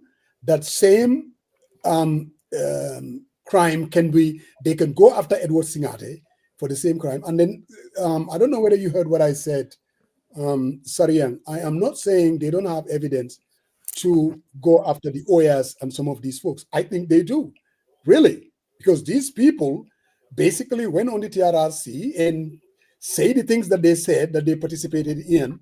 And yes, I do agree with you. If the only people that get prosecuted are the ones that left the Gambia, and not a single person outside of Yankuba Toure was prosecuted, that is a problem. I mean, you could really go after other people and get them prosecuted, and then at least people will believe that you're definitely seeking justice. But it's very difficult and again, all I'm saying about Mai and his piece is not to, all I'm saying is coming from the messenger has a lot to do with how people reacted to it, because they think that there is more to it than just genuineness coming from his part. Anyway, and again, I reached out to my Fati, and I'm like, I read your piece. Really, I mean, I would like you to come on our program and let's talk about it. Oh yeah, definitely. I think you should invite him.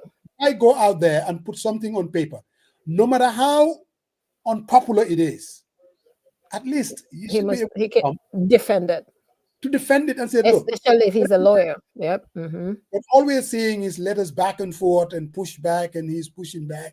That's why I reached out to him and said, do you mind to come on the platform and then we can talk about this issue? But I didn't get any response. But it is what it is.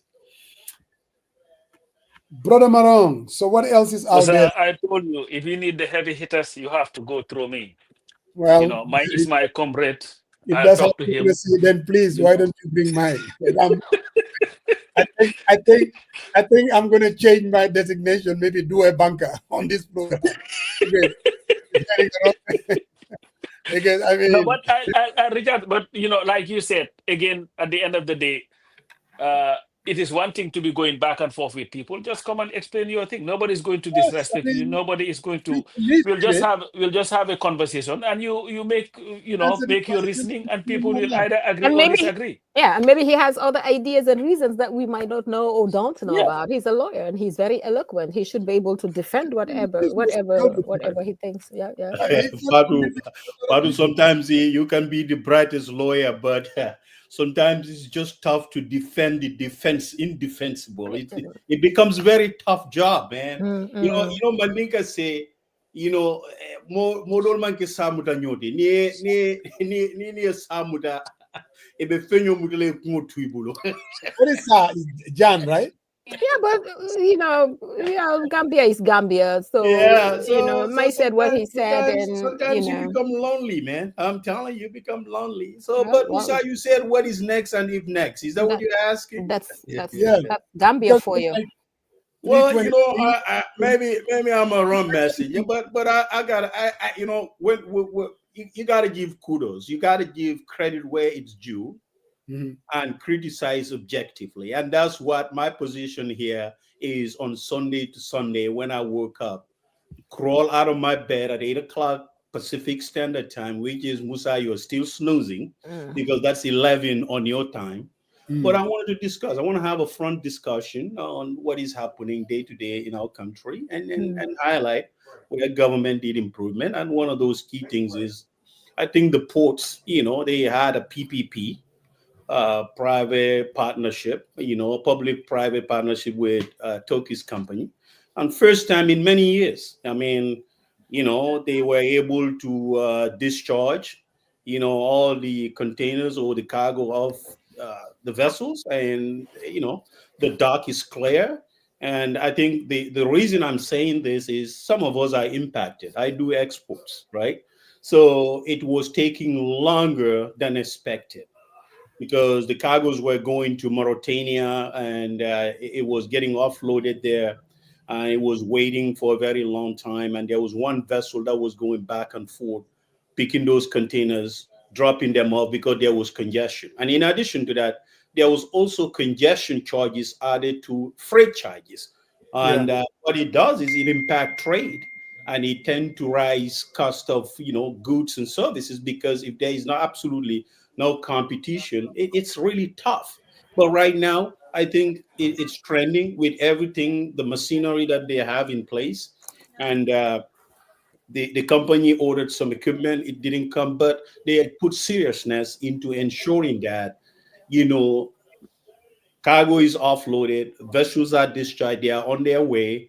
And what it does is it creates confidence. And not to say many Gambians were shipping their containers or cargo to Senegal and clearing it. So, that is something that they improve on. And I like them. I like to at least, that initiative of that PPP. I think it will be something that they look at these SOEs that are inefficient in delivering in performance-based delivery. They are not doing what they're supposed to do. Hopefully, they can tag investors who are interested in creating these type of avenue to ensure efficiency in service delivery for the greater good of our country. So that's the first one I want to talk about. So I don't know what you guys have to say on that one. Yeah, for me, I'm sure you know that I'm a sucker when it comes to this PPP. From day one, I like the idea and very much open to it. And when people call it that we are mortgaging our assets, I don't see it that way, because most of these so-called SOEs, calling them even assets doesn't do justice to it. If you were to open their books, I mean, these are liability. Government pump a lot of money. They're not viable. I mean, corruption to the core, and they don't deliver the services they're supposed to deliver. I mean, and the example is right there. You talk about ports, for instance. You send a container from Rhode Island or anywhere else to Dakar, it takes you 20 days. You send it to Gambia, it takes you 2 months, 3 months. 3 months. There, I mean, the people that are container owners, they're paying whatever they call it, demurrage charges. And it's unbelievable, very inefficient. Mm-hmm. Look on the West African coast, most of the ports are managed by these big boys. You see, it's a monopoly.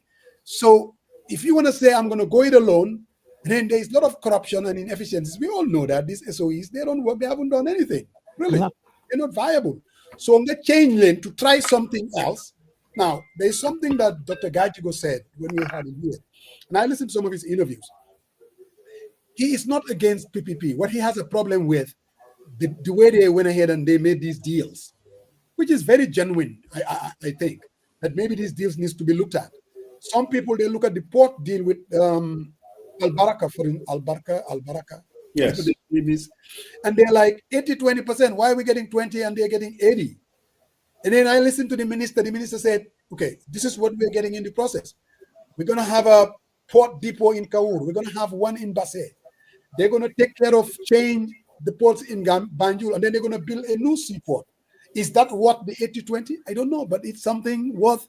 Now, seeing this thing when I saw this thing that there was not a single ship that was out there, to me, that reinforced my belief. If something is not working, try something else. At the end of the day, I mean, and it looks like, maybe he's thinking outside of the box. And the criticisms is also good. Because, like I said last week, the Gambia that we live in today is different from the Gambia during the First Republic or the Second Republic. Ninyi ken dofufi. I mean, people will quote you the Constitution in a minute. Before, there was no such thing. I mean, people don't mind to take on and speak truth to power. Mm-hmm. No one has a monopoly on ideas. So, again, they keep doing the right things. I like the idea. I like PPP. I'm a sucker to it. But I'm telling you, the day I realize that it's not working and it's not in the interest of this country, I'll come out here and I'll call it. True. No brother has a different take on it. Who? Madi. He said, yeah, but he's asking a question, and he says, I think we have. He said, sorry, and the question is why the sudden efficiency and seriousness at the ports? I don't think we have to thank this arrangement for that. He said, rather, what it reflects is since inception, GPA, like all our SOEs and government as a whole, do not do their work according to law and contracts. To think that we should therefore sell off all these institutions is worrying for the future of our country. That's serious. Basically, Mani is saying, forget about that. it's not the arrangement. It's just that whatever we had was bad. We have bad leaders. They're not following contracts and things like that. Which I mean, Madiman, I disagree. But I'll let Sariang. No, I think Marty is getting this one wrong because think about it. What is the business statement here, and what is the problem statement? What drive us to where are we today? I think that is the fundamental question. So if you're going to put a business proposal, first of all, you have to lay a problem statement. The problem statement is there was inefficiencies, and in fact, GPA was not able to pay its obligations, met his debt obligation. That wasn't the key issue here because of inefficient, maybe lack of leadership. People were not serious. And I think it's the duty of the government, at least if you look at the efficiencies and to harness that, you can come in and say, you know what, to level up. Now, one thing that we got to be the structure, like the screening of the containers when they come in, that is still done by Gambia security personnel, the NIAs, all these folks are there. They are still there. The folks that are working, the laborers and the other people who drive these calamas and all these huge machinery to offload, that is absorbed under the company's payroll, right? So there's efficiency. So it kind of take off the pressure of the government and that allocation where the SOEs, government help them to offset whatever obligation they're not able to meet. They can take those funds and direct it somewhere. Whether that's going to be done, let's wait and see, right? So obviously, everyone going into a venture, you want to have some type of profit, right? So if you calculate all your expenses and your overhead cost, you have to hedge. You have to put some type of risk factor to ensure that you recoup your cost and put a little bit of margin into that. So I think that's where I'm not seeing the details, the 80%, 80-20% split, and I don't know what negotiation is about it. But I really think if there is some type of ineffect, because Musa, I'm telling you, MSC, the container, they were not going there. And you are saying Rhode Island. It's not. And later on, it impacts everyone. So the containers were taking longer than expected because they were going. It was only CMA who was shipping to Bangladesh, right? So it was taking a longer and longer, and these folks were charging congestion charges because when they go in there, they are not able to offload. Think about it. If they anchor out, they have to run on fuel, right? So all these factors were there. So inefficiency, if you get goods and services, discharging them, I think it's really good. We can criticize, right? But I think sometimes when they improve, we should be able to say, hey, this is a slight improvement, and let's see how this is gonna work. And I think there's a lot of SOEs that are. It's not about missing the point, Maddie. You are entitled. I am entitled. What I'm trying to say is it's not arguing at all. But what I'm trying to say, if there is an inefficient, I think government should come in and step in and see how they can work it. Let's give the new company chance to see how they're gonna operate, and hopefully, if they have their equipments install and receive. Maybe we might see a totally different, dynamics here than what we've been used to for past years. So it's not bad. Look, this is what I want to say, Musa. If anything, this is an indictment.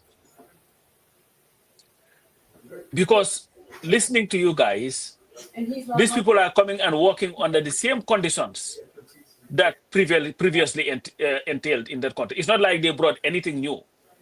Is it? For now, For now, yes, they have new equipment. So if I were to run this government, the first question that I'm going to ask myself is, I've been in power for 8 years. I've had these people running this institution for that long.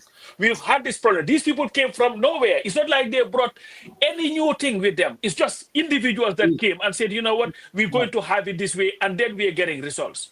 I think if we start, sometimes when you run an institution or a business, sometimes I think you also have to look at it that way. Because we've had these people running these ports or whatever for the longest. They have the experience, they say. They get paid handsomely. But we had this problem. This other institution came and said, you know what? Hey, we are coming 80-20, and we can solve your problem. And within 1 month of being in there, or 3 months, we are here talking about, no container is there. Everything has been cleared. To me, if I were the president, I would fire anything who had anything to do with running that institution for that long. Because what it shows is either incompetence, as Musa said the other time when they were here, or people who do not. Yeah, you said that those who are running the ferry either are incompetent or have no business running this thing. But anyway, let me continue. I think you're wrong to say that these people. You gotta go back to how do you run institutions? Okay. Look, it's not just, there is a reason why each and every SOE, you cannot stop, whether it's Gamtel, whether it's Gamcell, there's a reason Gamcell is not performing well in competing with Africell. Can I finish before you come? No, but let me finish. Yo, you don't like to talk. That's bad. No, let me come. Even your that argument, Musa, argument. Musa, let him finish. Let me finish. What are you doing? In fact, your argument bolsters my point. We saw Manjang, who came to Social Security, within a short period of time was able to turn it around. So is that a fact? But what did they do? They fired him. They ran him out of town real quick. So what I'm talking about, Musaman, if I have an institution like courts and was having this problem for 8 years, then I contract Musajang to come and run it. And within few months, Musajang was able to make marked changes. I would be looking at the management that I had there for 8 years. That's what I'm talking about. If it is anything, if this is a success, it is also an indictment on the management that was running this institution for 8 years. And that is a irrefutable fact. You can busy on laying blame, which is fine. I absolutely What do you mean laying blame? We gave them a job, we paid them salary. Don't hold on me. No. What do you mean? Don't mean laying blame? Musa, I have a question. Musa, I have a question for Coach. No, if you're giving credit to the new one, so you think you're going to absorb the old one? Can I ask this question? Pasamba, there is a reason not a single SOE is working. Government is not equipped to do these things. That is the honest to God truth. There is a reason why the entire West African coast, from Angola all the way to Mauritania, the majority of people running the ports are the big players. That is the truth. Understand me? They're the ones that decide for Galbi, for them, for them. If you don't join them, I am telling you, it hasn't worked for us. No. Musa, hold on. I think here's the fundamental question. Obviously, I agree with what Madi is saying, right? So the new folks, they came in, they cut the bureaucracy, they cut the corruption, the embangle and bottlenecks to ensure efficiency. They cut all that stuff, right? And they hold their employees to account, right? So if you're doing this cargo operation, there's factors that goes into it, like a sail time, and you have to offload certain containers at a certain period of time. It's all counted for them to have a sail time, right? So those inefficiencies were there. It's taking longer and longer, bottlenecks. You have to sign, you have to go see this guy, you have to give him money. That is no longer there. Now, I think the course correction. These folks came in, they were able to implement their plan, get it going, and it yield positive results. That's cause, and that's what I'm trying to say. Now, course correction, it's up to the president to look at this and do a feasibility study. What brings us here? Why are we here today? Now, it's a matter of leadership and uprightness and say, hey, you know what? I think I need a new person who's going to align his vision with the new company to ensure that we push sports where it needs to be at. And I think that is up to President Barrow to do that. But for the fact that, yes, it didn't work, that's why it brought this issue. Well, that's why they found the need to get a partnership agreement in place. So at least, we're speaking terms, and I agree that there should be some type of, saying, holding people accountable. Obviously, there was something that didn't work for many, many years. Why? So let's do a deep diagnosis on that one and come to a conclusion. But you know what? It's good. I'm happy. The Baribunka guy is happy. He can get his containers now in 2 months.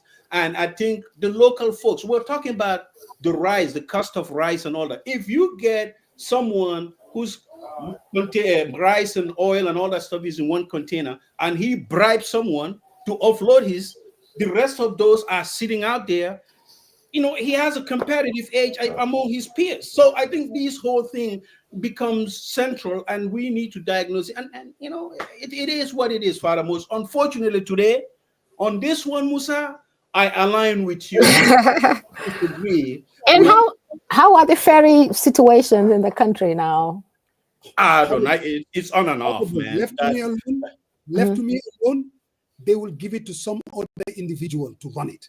Nothing in that country. Government is the problem.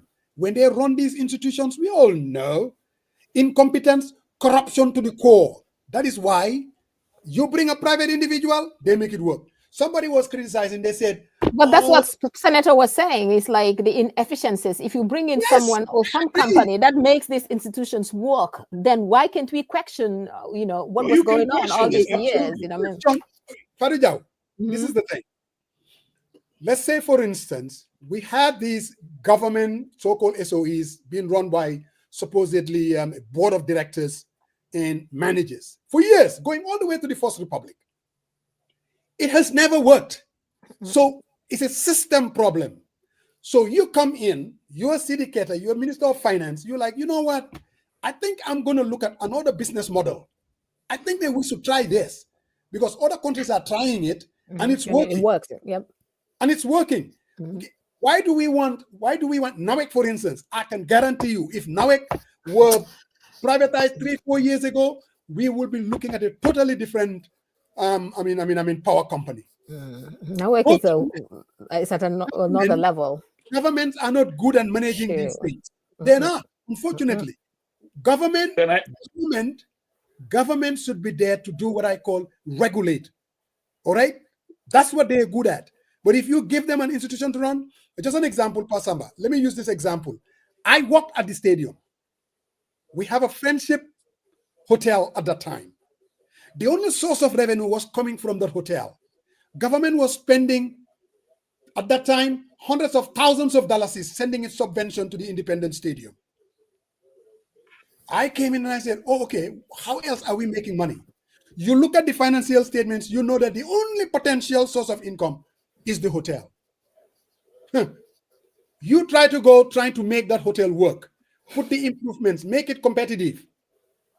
Before you know it, government is all over the place. Elect you them in the chief in your meeting, no facial hotel, all over the place. Now elect you nobody owns it, nobody cares. And you expect that institution to be competitive? Are you mad? Profitable. No, but Musa. Harama Daniel Day. I remember we had some meeting rooms. We went and get a lot of money with my general manager. We furnish it, okay, equip it in meeting rooms. People like Nyom Pasamba send sports group TV. They would come. They would get funding from GNOSC, Olympic Company, give them the funds. You think they're going to go to other hotels? They will not. They want to come to the Friendship Hotel, make their money, have their meetings for nothing. That's not. And if you challenge it, the next call you get from a minister or from a permanent secretary. All I'm saying is this. If I was given that institution, that Friendship Hotel to run it, government will not have to do subvention. Government will be better off and the institution will be competitive. Man, fufula ko de hole. I don't understand how to run a port. I don't understand Gamtel how it works. All I know is the delivery is not there. There is something wrong. But then again, does government have to be so comfortable with inefficiency that all the time they have to privatize and not on the other end, improve on their services or management? Why maybe you vote them out of office and you bring in people that are reformers. But until and unless you do that, I am open to having a business model that would at least help service delivery and make sure that our government is not going to spend millions and millions of dollars to rescue them. Government is always rescuing, NAWEC at every turn. Yeah, NAWEC more. Whoa. No, NAWEC, Musa, if you remember, NAWEC was once privatized. Do you remember that? No. Hold on. Let me come back. Why money? Go. Tenkung. Okay. Here is the issue, Musa.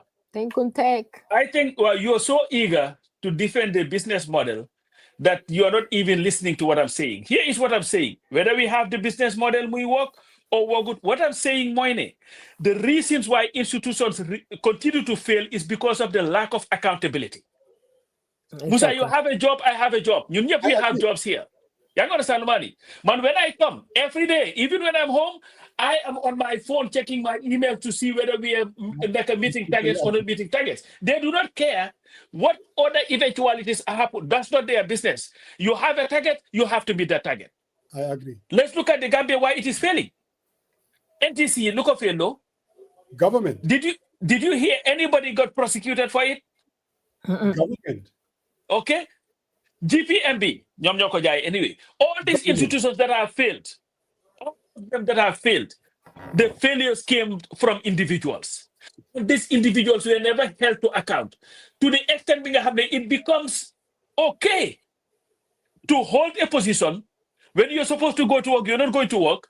Nga harbe 10 o'clock ne dama dem gete, joge gete ñew, 2 o'clock dama julli daka 2 o'clock, and then ñibi sa kër, and then the drive am yebul ma suba lifin bi ki, suma serigne bi dafa wara joge jugal defal essence ci moto bi nga dem be naka sare ngay jëli suma serigne bi indi ko. That's the nonsense that is acceptable. Okay. And that is why it fails, Musa. Okay. The reason why you're so job. Musa, you're so job. Hold on, man, out my time. You're so job, Musa. Even when you work at home, work from home, you work harder than what you do at the office. There is a reason when it is end of month, because you're worried about, oh my God, I have to meet my targets. Because there is accountability. You either do the job or you're out of the job. What we are doing, Moy, we are rewarding the wrong people with positions. No, why money? We've seen people like, again, I'm going to come back to Manjang. I do not know Manjang from Adam. He went to Social Security, did what he did, because they were not comfortable with him. What did they do? Shown him the door and said, get out of here because you're not dancing to our tune. And Musa, unless we change that, we have to have accountability. And that will take leadership. Where if Fatujo Mane do not produce, Fatujo is out the door. Sarian comes and knows that if I don't produce, what do you come in just like Timoto? It's a joke. Motahnak, I don't have a quarrel with what you said. These are the problems. Because they are the problems, we have to do something differently. Because we are giving it to an individual that will run it efficiently, that will deliver the service, and still government is going to get dividend. In other words, that is a new business model that is working. Nobody is quarreling with what you are saying. The inefficiencies, the corruption, I'm with you on that. Yes, NTC was not profitable. That is why it went down. GPMB, the same thing. My hometown of Kaur used to be the economic hub. It's long gone. My friend, you're an activist and your thinking can be innocent. But no, I'm not quarreling. No. Musa. Musa, I think this one. Musa, you are getting super excited, and you are getting into this overdrive mode. That's where you lose me. Saria, he's trying to preempt me. He's filibustering. Don't go Fale. Hold on. You're not fair. My mama Daniel, ya wanga man can this stuff like my Daniel. Understand? You at least fair. You never know. I knew manual throw. I've been getting lessons. So here's what I align myself with Madi and Coach. Musa, hold on a second. Hold on. We have to balance things a little bit. Understand that? You gotta get a backbone. Here is the thing. If obviously we keep talking about Manja, Musa, leadership is about vision and what you can come. And in terms of change, you have to know what you're doing. So obviously, 8 years.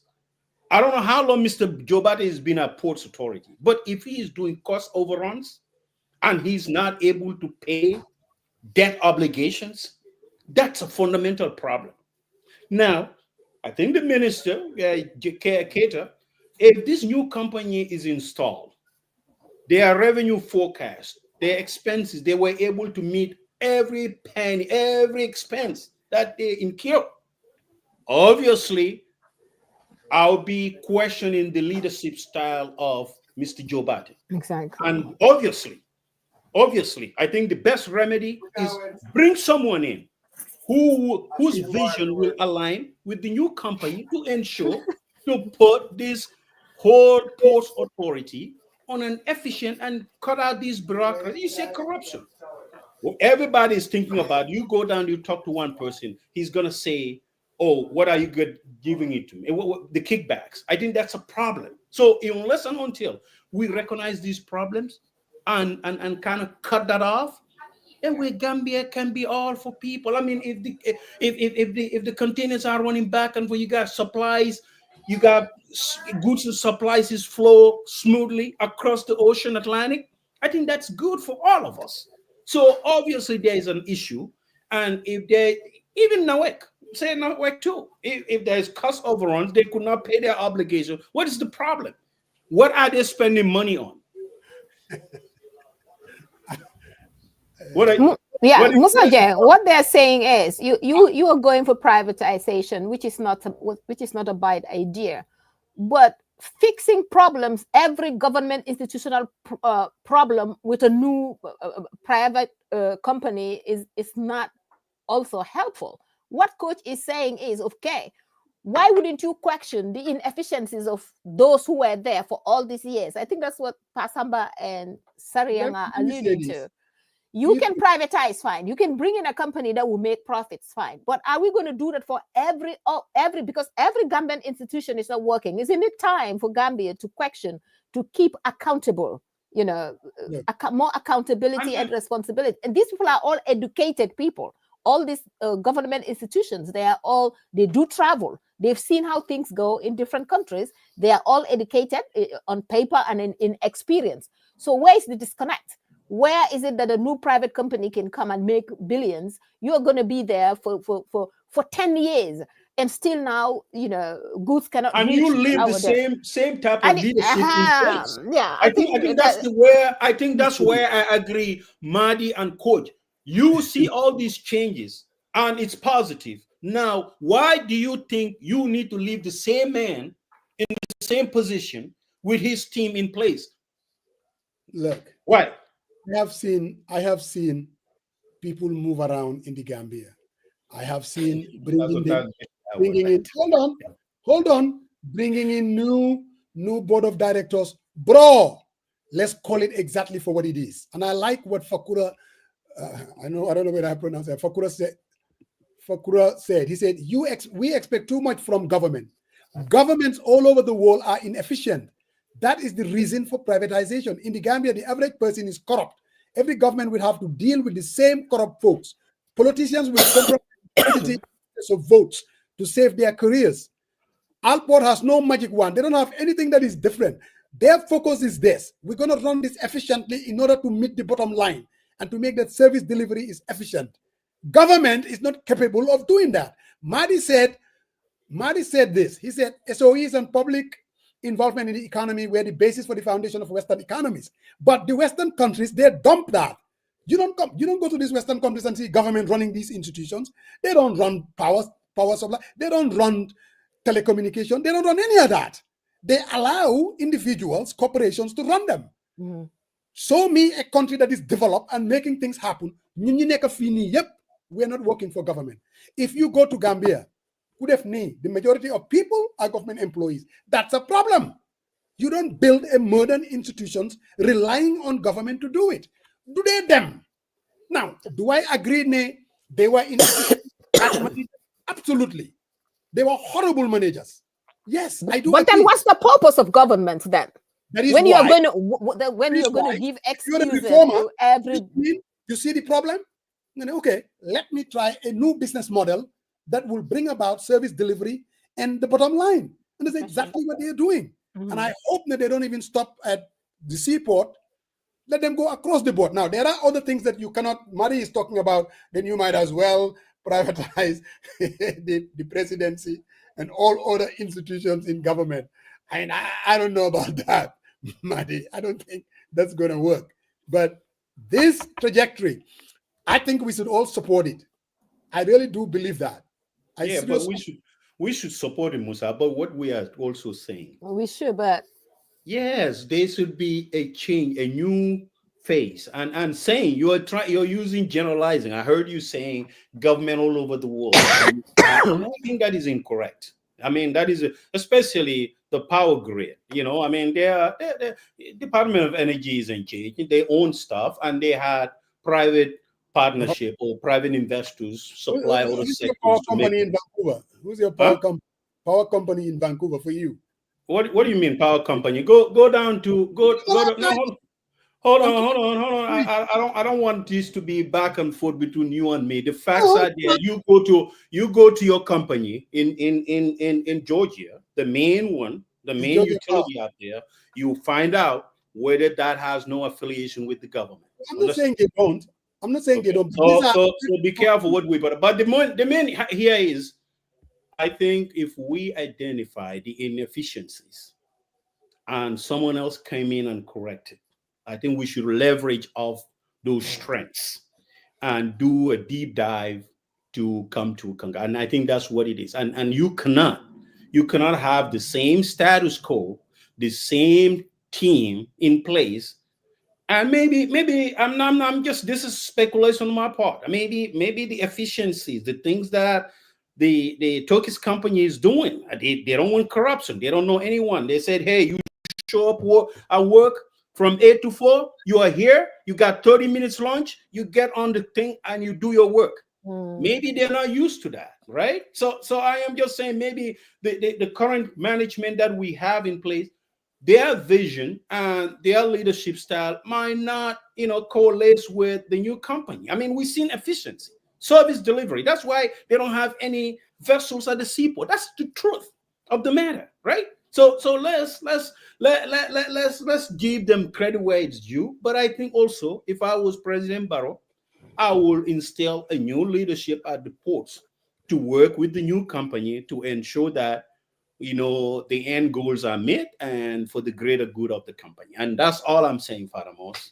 No, I mean, we're not too far apart. I'm not saying that I disagree with Madi and Fatou Jaw. There are inefficiencies and there is corruption and that these institutions are not working. So hire now to walk into a situation like that, and I want to be a reformer, this is not going to work. Let me try something new and different. Now, us trying something new and different at the seaport, we're beginning to see the results less than 3 months. Can you imagine when they do the modernization with all their equipment? What would that mean? Just yesterday, I was able to take something for a container to ship it to Gambia. Now I feel better, and maybe it's not going to take 3 months. You know what I mean? So that's what we're really looking at. If you talk to any of these people, shippers, they're all over the United States, Gambians, that is, they will all complain. Ne bro, I'm not 2 months, 3 months, I am paying these demurrage charges and all that. That's all we are saying. Now let's try something different. And Madi, you're right too. Even in America here, they make research on certain people talk about the internet. I mean, government started it.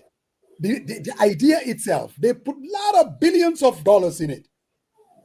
But they will bring it up to a certain point and they will hand it over to a private company, an entrepreneur to run it.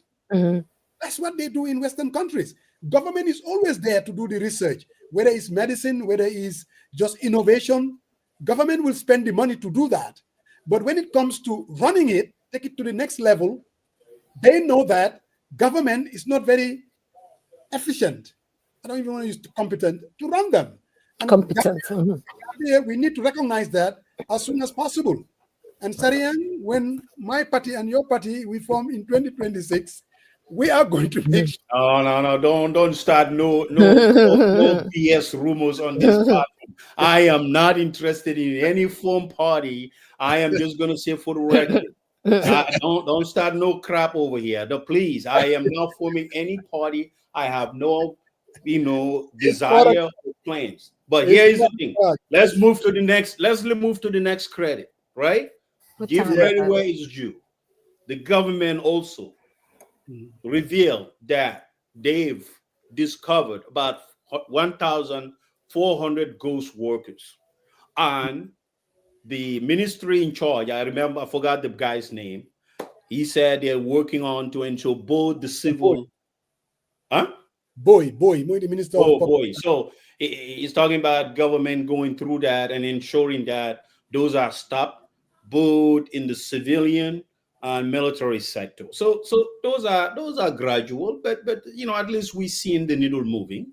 So we don't know how that's going to end. But think about 1,400. I don't know the pay scales of those staff, but it makes a difference, because if someone is pocketing all that stuff, but also I think whoever gets involved, you have to set a precedent. Those folks needs to be sent home. There is no absolute compromise on that. But that is something that they also share. So I just want to share that, Father Moses. I don't know what I don't know what you say to that, as you always say. What do you got? I missed some points. You said the government discovered what? Oh, ghost workers, people who were on ghosts. Okay, I hear you now. Okay, ghosts. Who were on the payroll for a very long time. Ghosts. So let's give the chief strategist, because he's always excited to talk about these things. So, chief strategist, what you say to that? About, you mean these ghost workers? Yes. It's unfortunate that, where you work, where I work, it's very difficult to have someone be on a payroll and get paid, and the person doesn't even work there. It's What departments were these discovered? These are all over, mostly in just in general. Okay. Agriculture, health, and the educational system. Mm-hmm. They have a bad system that people get paid that are not even employees. So what's the government doing about that? And again, this is the inefficiencies of government, a corrupt government that we have. Now, you can call Boy a reformer. He comes in and he said, we need to look into this. They started digging and they find out that there are thousands and thousands of ghost workers. And, really? So that's a plus. It means like somebody is looking. Yep. Somebody is trying to bring about change. It shouldn't have happened in the first place, because we all know how difficult it is to, before you get employed, you go through the system, they put you on payroll, all of that. Why, when you have this humongous institution called government, there is always going to be this kind of situation. Even Vanessa, even in America, you remember Trump was accusing the government that there are people that have been 120 years old and they're still collecting Social Security. Yeah. This whole thing about, what's his name, the South African, Sariang's friend, going out there, Doge, trying to streamline government. Talk about Gambia and quit agitating, man. Just talk about Gambia, defend what you can defend, as you always do, and quit agitating. Yeah, but at least, Sariang, I think at some point your program, you guys should bring in some Gambian Americans to discuss the situation and the country. The American people took care of that guy, so he's no issue at all. If you want to take away grandma's Social Security and Medicaid, they will rise up. That's why, with a resounding resistance, and we've seen it all over. Yesterday, 50 state protest. I don't know whether you know that or not. But your good friend, he was in there and at the White House and gathered his place, and they were doing Easter thing because he's scared. I'm with you. The reason why I even brought Doge and this guy, whatever his name is. Elon Musk? Elon Musk? Yeah, I don't care for him that much. What I'm saying is, that is the typical problem of government. It's so big, it's so huge. It has it can have leakages that takes long to but you cannot make it a norm. That's what Senator Madi was saying. You just don't make it a norm and portray it as it's okay because governments all over are inefficient. What do you do about it? How do you fix it? How can you make yours efficient or competent? Exactly. And this is where it is, acknowledging that this is not working and is inefficient, then you come in as a reformer, you make decisions. Finance minister decided that maybe this is the new business model that I can use to fix the problem. I mean, people can disagree. Some can say, look, maybe the best way we could have done it is fire everybody and bring in new people, and then they will be able to. I mean, that's an option. Government can have strategies to see what works and what doesn't work.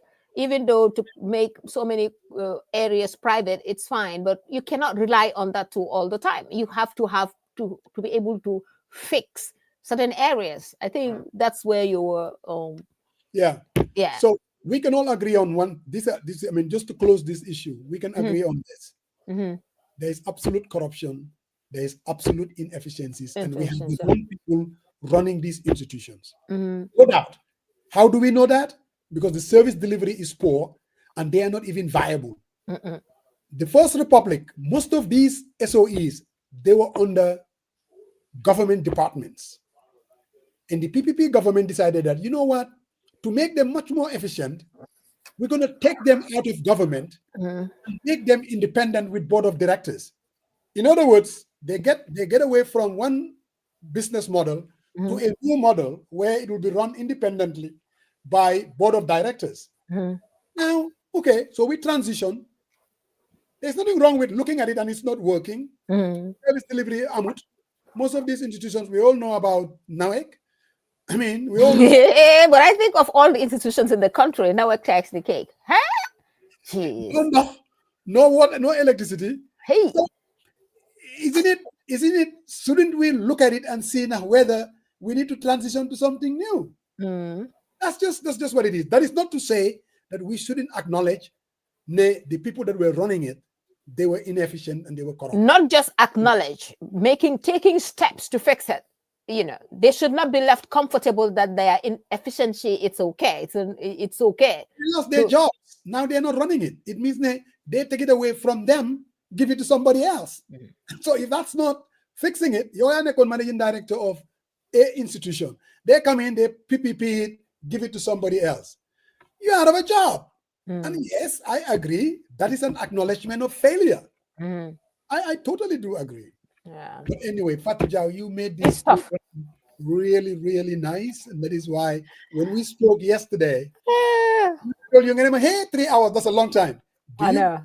We've been here for 3 hours. Oh my God. Yes. Oh, time flies. Yeah. So it's not really bad. So we're hoping that, Inshallah, will reach out to you. Oh, definitely. Just let me know. It's been a while. In politics, Nene Frida, I think she's been calling you for a fight for the longest time, but you're not responding, are you? Nene Frida. It's been, but we're going to be talking about women and politics one of these Sundays. Yeah, let's do that. That's an important topic too. Really look at why is that women are still yai companies? Why is that we don't have a single woman leading a major political party? You know what I mean? That's true. A major stakeholder. We have my sister. She was one of the presidential candidates. Marisok, and everybody was saying, it's about time that people step up to the plate. It is good to see Mayo Low also. It's time for us to see leaders. Who's the new president of Namibia? True. I mean, it's a female shaking things up. I would love to see. You remember Fatou Jaumane 10, 15 years ago, I told you, let me be your campaign chairman. You remember that? It's about time.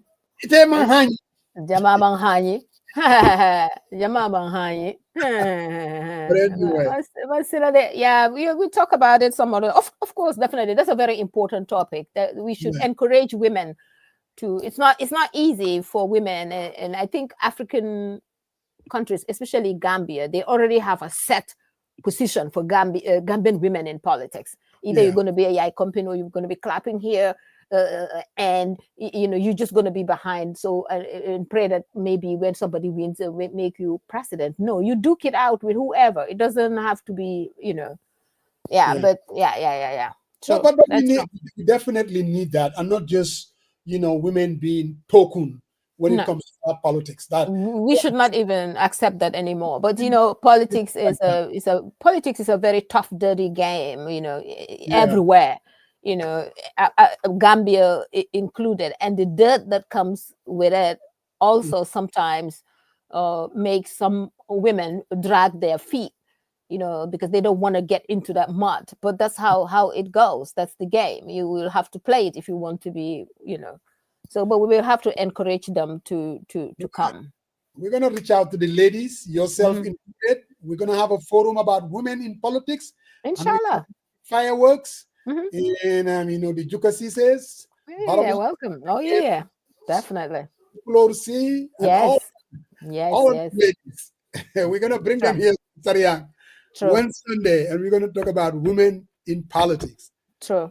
Frida and all of the ladies that are out there. But Fatu, again, we thank you immensely. Yeah, thank you very much, guys. I have to go. Musa Jang, this has been a great opportunity. It's been a while since I've joined you guys in this session, and I think it was about the Salaji problem years ago too. Is it not? I don't know what was the topic then, but yeah. So yeah, it was a good one. I'm glad to be here. Sorry. Nyanjo, today one thing though, I'm so happy. I say before she gets up, I gotta make sure I come on the screen and say this. Today I didn't even have to do much talk today. You cover all the bases. And you did it just such wonderfully, in a calm demeanor manner. So thank you. I appreciate you. Someone gotta come in and check this platform once in a while, and you did it very well. Thank you. Thank you all very much. Thank you. All right, appreciate you. Bye-bye. I think Pasamba is still around. We will be back. Okay. Bye. Senator is there. Pasamba, have a good one. Thank you all very much. We'll be back next Sunday, and then we'll look at the issues again, my brother, as we always do. Well, I think this. But again, this was a good one, and as I said, my expectation was not different from what we've seen on the platform today. So, yes, Joe is Joe, and she stood firm on principle, and she speak her mind. So, and like I told you that I've worked with Fatu Jau Mane for almost 25 years. What I like about her is her independent streak. She speaks her mind, and like all of us, this platform, what we want is dissenting voices. And also Tukulora has been telling us, when are you guys gonna have a female person to be part of this panel? Again, she's not committed to it, but every now and then we can bring her on. Yeah, but I think it was a good one, and we stood where credit is due. We'll give credit. I mean, but Musa for 60 years, and I think the fundamental question is, if we are struggling and somehow the same problems keep resurfacing, and we're not able to have a proper diagnosis. And that's why I brought up the example of ports, because I think we have a systematic issue that has been festering for many, many years. All of a sudden, we got some company from Turkey, and they were able to uplift and get the work done in the most transparent and efficient manner. I mean, not talking about kickbacks or too much bottlenecks, and it brings the central question of what is the issue? What has been the issue for a very, very long time? And I think I will default to His Excellency, the President, to look at these things. I mean, sometimes you just have to make hard choices. I mean, if someone is not delivering, as he once said, I mean, when he instituted Public Service Commission or something, and then there was something that he says, these are gonna be it's gonna be performance based. So I don't know what the justification is. If you leave someone out there who hasn't delivered and someone else came in from the woodwork and be able to get things going, I think there's no justification for continuation of the status quo. Get someone in there, make it happen, right? That's all it is, Padamos. I mean, I can agree with Madi's and Pasamba's position to some extent, that if you bring in the right people Okay, and then you give them the independence and the latitude. Because Gambia, I mean, he kept injecting, what's his name? Manjan.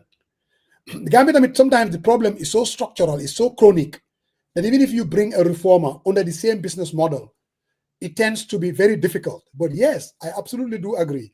If you bring in a firebrand reformer and you give that person the independence, and then you have a board of directors that are really committed, I think, I mean, it could work. I mean, it's possible. You know. So this model, you don't try to question it. It worked. No, I'm not questioning it. If Manjang, you tell me, let me pose this question to you directly. You think if Manjang was left alone with all these nonsense political pressures and interference, where his vision was to take this institution, Social Security, because what rocked the boat when he came back, he came in, he looked at the competency model and who are those folks who, fill those positions. Are they really competent and their pay scale? He looked at that. Where there is a resource gap, he ensured that capacity training was at the max. And he went after people who were taking loans and didn't pay it. And he wants them to pay it. I mean, that's what it is. And folks who are getting pensioners were paying pension. They're not coming all the way to Banjul to line up a long line on that street. They were going to banks and getting their pay. That's what you bring. That's a reformer. But what happened? Politics got into the way. He got fired because of the fact that this money, the way that things were happening before, he said that's not the way to do things, right? So it can happen. I mean, it plays out. I mean, if the Turkish company came in and was able to do things the right way, because you know why? You know why they're leaving them alone? Because they're doing this and they want to do the seaport, deep seaport in Sanya. If you don't want to do efficiency and they unplug and go somewhere else. I mean, what do? You lose business to your neighboring country, So you can't do that. So I think these things, we must not. Oh, because what did Saul say? Okay, but I think people are missing the point, the 80-20 split, right? If these guys are absorbing the payroll, the daily expenses, they are bringing their equipment, they are paying folks to do delivery on these things. And I think at the end of the day, you get into a business venture, at least to recoup your cost plus a little margin, right? So you're talking about Ports Authority and all that. You gotta put that. It's not. Saria, huh? I don't know the details of the 80-20, whether it's in our advantage or not. All I know is there are people that negotiated it. Now, could they have negotiated it wrong? Could they have bargained for something bigger? I don't know. This is what I know. We're getting 20% of what? We're no longer, remember, like you said, we're no longer paying payroll. They're not our employees. We don't pay them monthly salaries anymore. We're not paying operations and maintenance anymore. On top of that, you are getting a new, I don't know what they call it, smaller port in Kaur, my hometown. On top of that, you're getting one in Basse. On top of that, you are getting a brand new seaport. My friend, before you say that we're getting a bad deal, I think we need a lot of digging. Really. Seriously. I think we really need to look at whether we're getting a bad deal at all. It is no longer our problem. But anyway, do I believe that we could bring in, like you kept calling Manjang, that Manjang, see, remember, even before it got to the politics, Manjang was getting pushed back internally. There was a culture, there was a social revolt within Social Security. But he refused to fold, though. I mean, in a new business model like this Al-Barak, I mean, what social revolt have you seen? Now, there are people going out there and saying, I need the Fitara, because they don't have the same deal that they used to have. So these people, they have the latitude and the independence to run the institution as they see fit. Now, can you create a government entity that can do that? It's possible. I don't know. Madal, I'm open to it. Until I start seeing they're not delivering, I would love to see our ferry services go the same way. I would like to see Gampel go the same way. I would like to see Nawek go the same way. Really, not Nawek. All you see is corruption to the core. Really, there are talk about issues like these what they call them single sourcing. I am the managing director of Nawek. I know my main man Sariang. He's in the power industry. We have a bit of a contract. I'll single source it to Sariang. And they will say, well, we have the independence to do that. Very inefficient. Corruption to the core. No open tender. It's illegal. It is illegal. Anything over 50,000 or 25,000 here, open competition. That's what it's supposed to. You know, I mean, especially these are items that are like commercially available. You can get it from different sources. So let them bid and give you the best price. Do you think Alport is going to engage in that, the single sourcing, just for the hell of it, without really looking into what's in it for the entity? That's where the difference is. Yeah, and I think that is where these bottlenecks and cutoff comes into. And then it was like they didn't bring any equipment. Well, I think we should be happy, but they said they have an equipment come in, and looking at those equipments that they are using, well, they were able to optimize, you know, the efficiency use of those equipments, optimization, efficiency, getting people to work, not taking long freaking breaks and come down there and I got stuff. So you get down there, Kalama is down, you know, somebody guy, who is the maintenance guy? We only got one. We know this, you know, so all these things, they root all that stuff out. So it's okay having the same equipment, but they're going to have more. And I think that ports need more modern day equipment than anything else. And the upkeeping, maintenance of it, I think those are all important. It's just not one size fit all, but I think these are positives, you know. I'm not going to get, huh? There's also the monopoly. It's a kind of industry where the big boys, they're in charge. They determine where ships will go. So if you don't really have a voice in that market, it's very difficult. We will not be able to compete against Senegal. I mean, they have the Dubai port there. They're the ones running it. Dubai World, whatever they call them. They're the ones that are running it.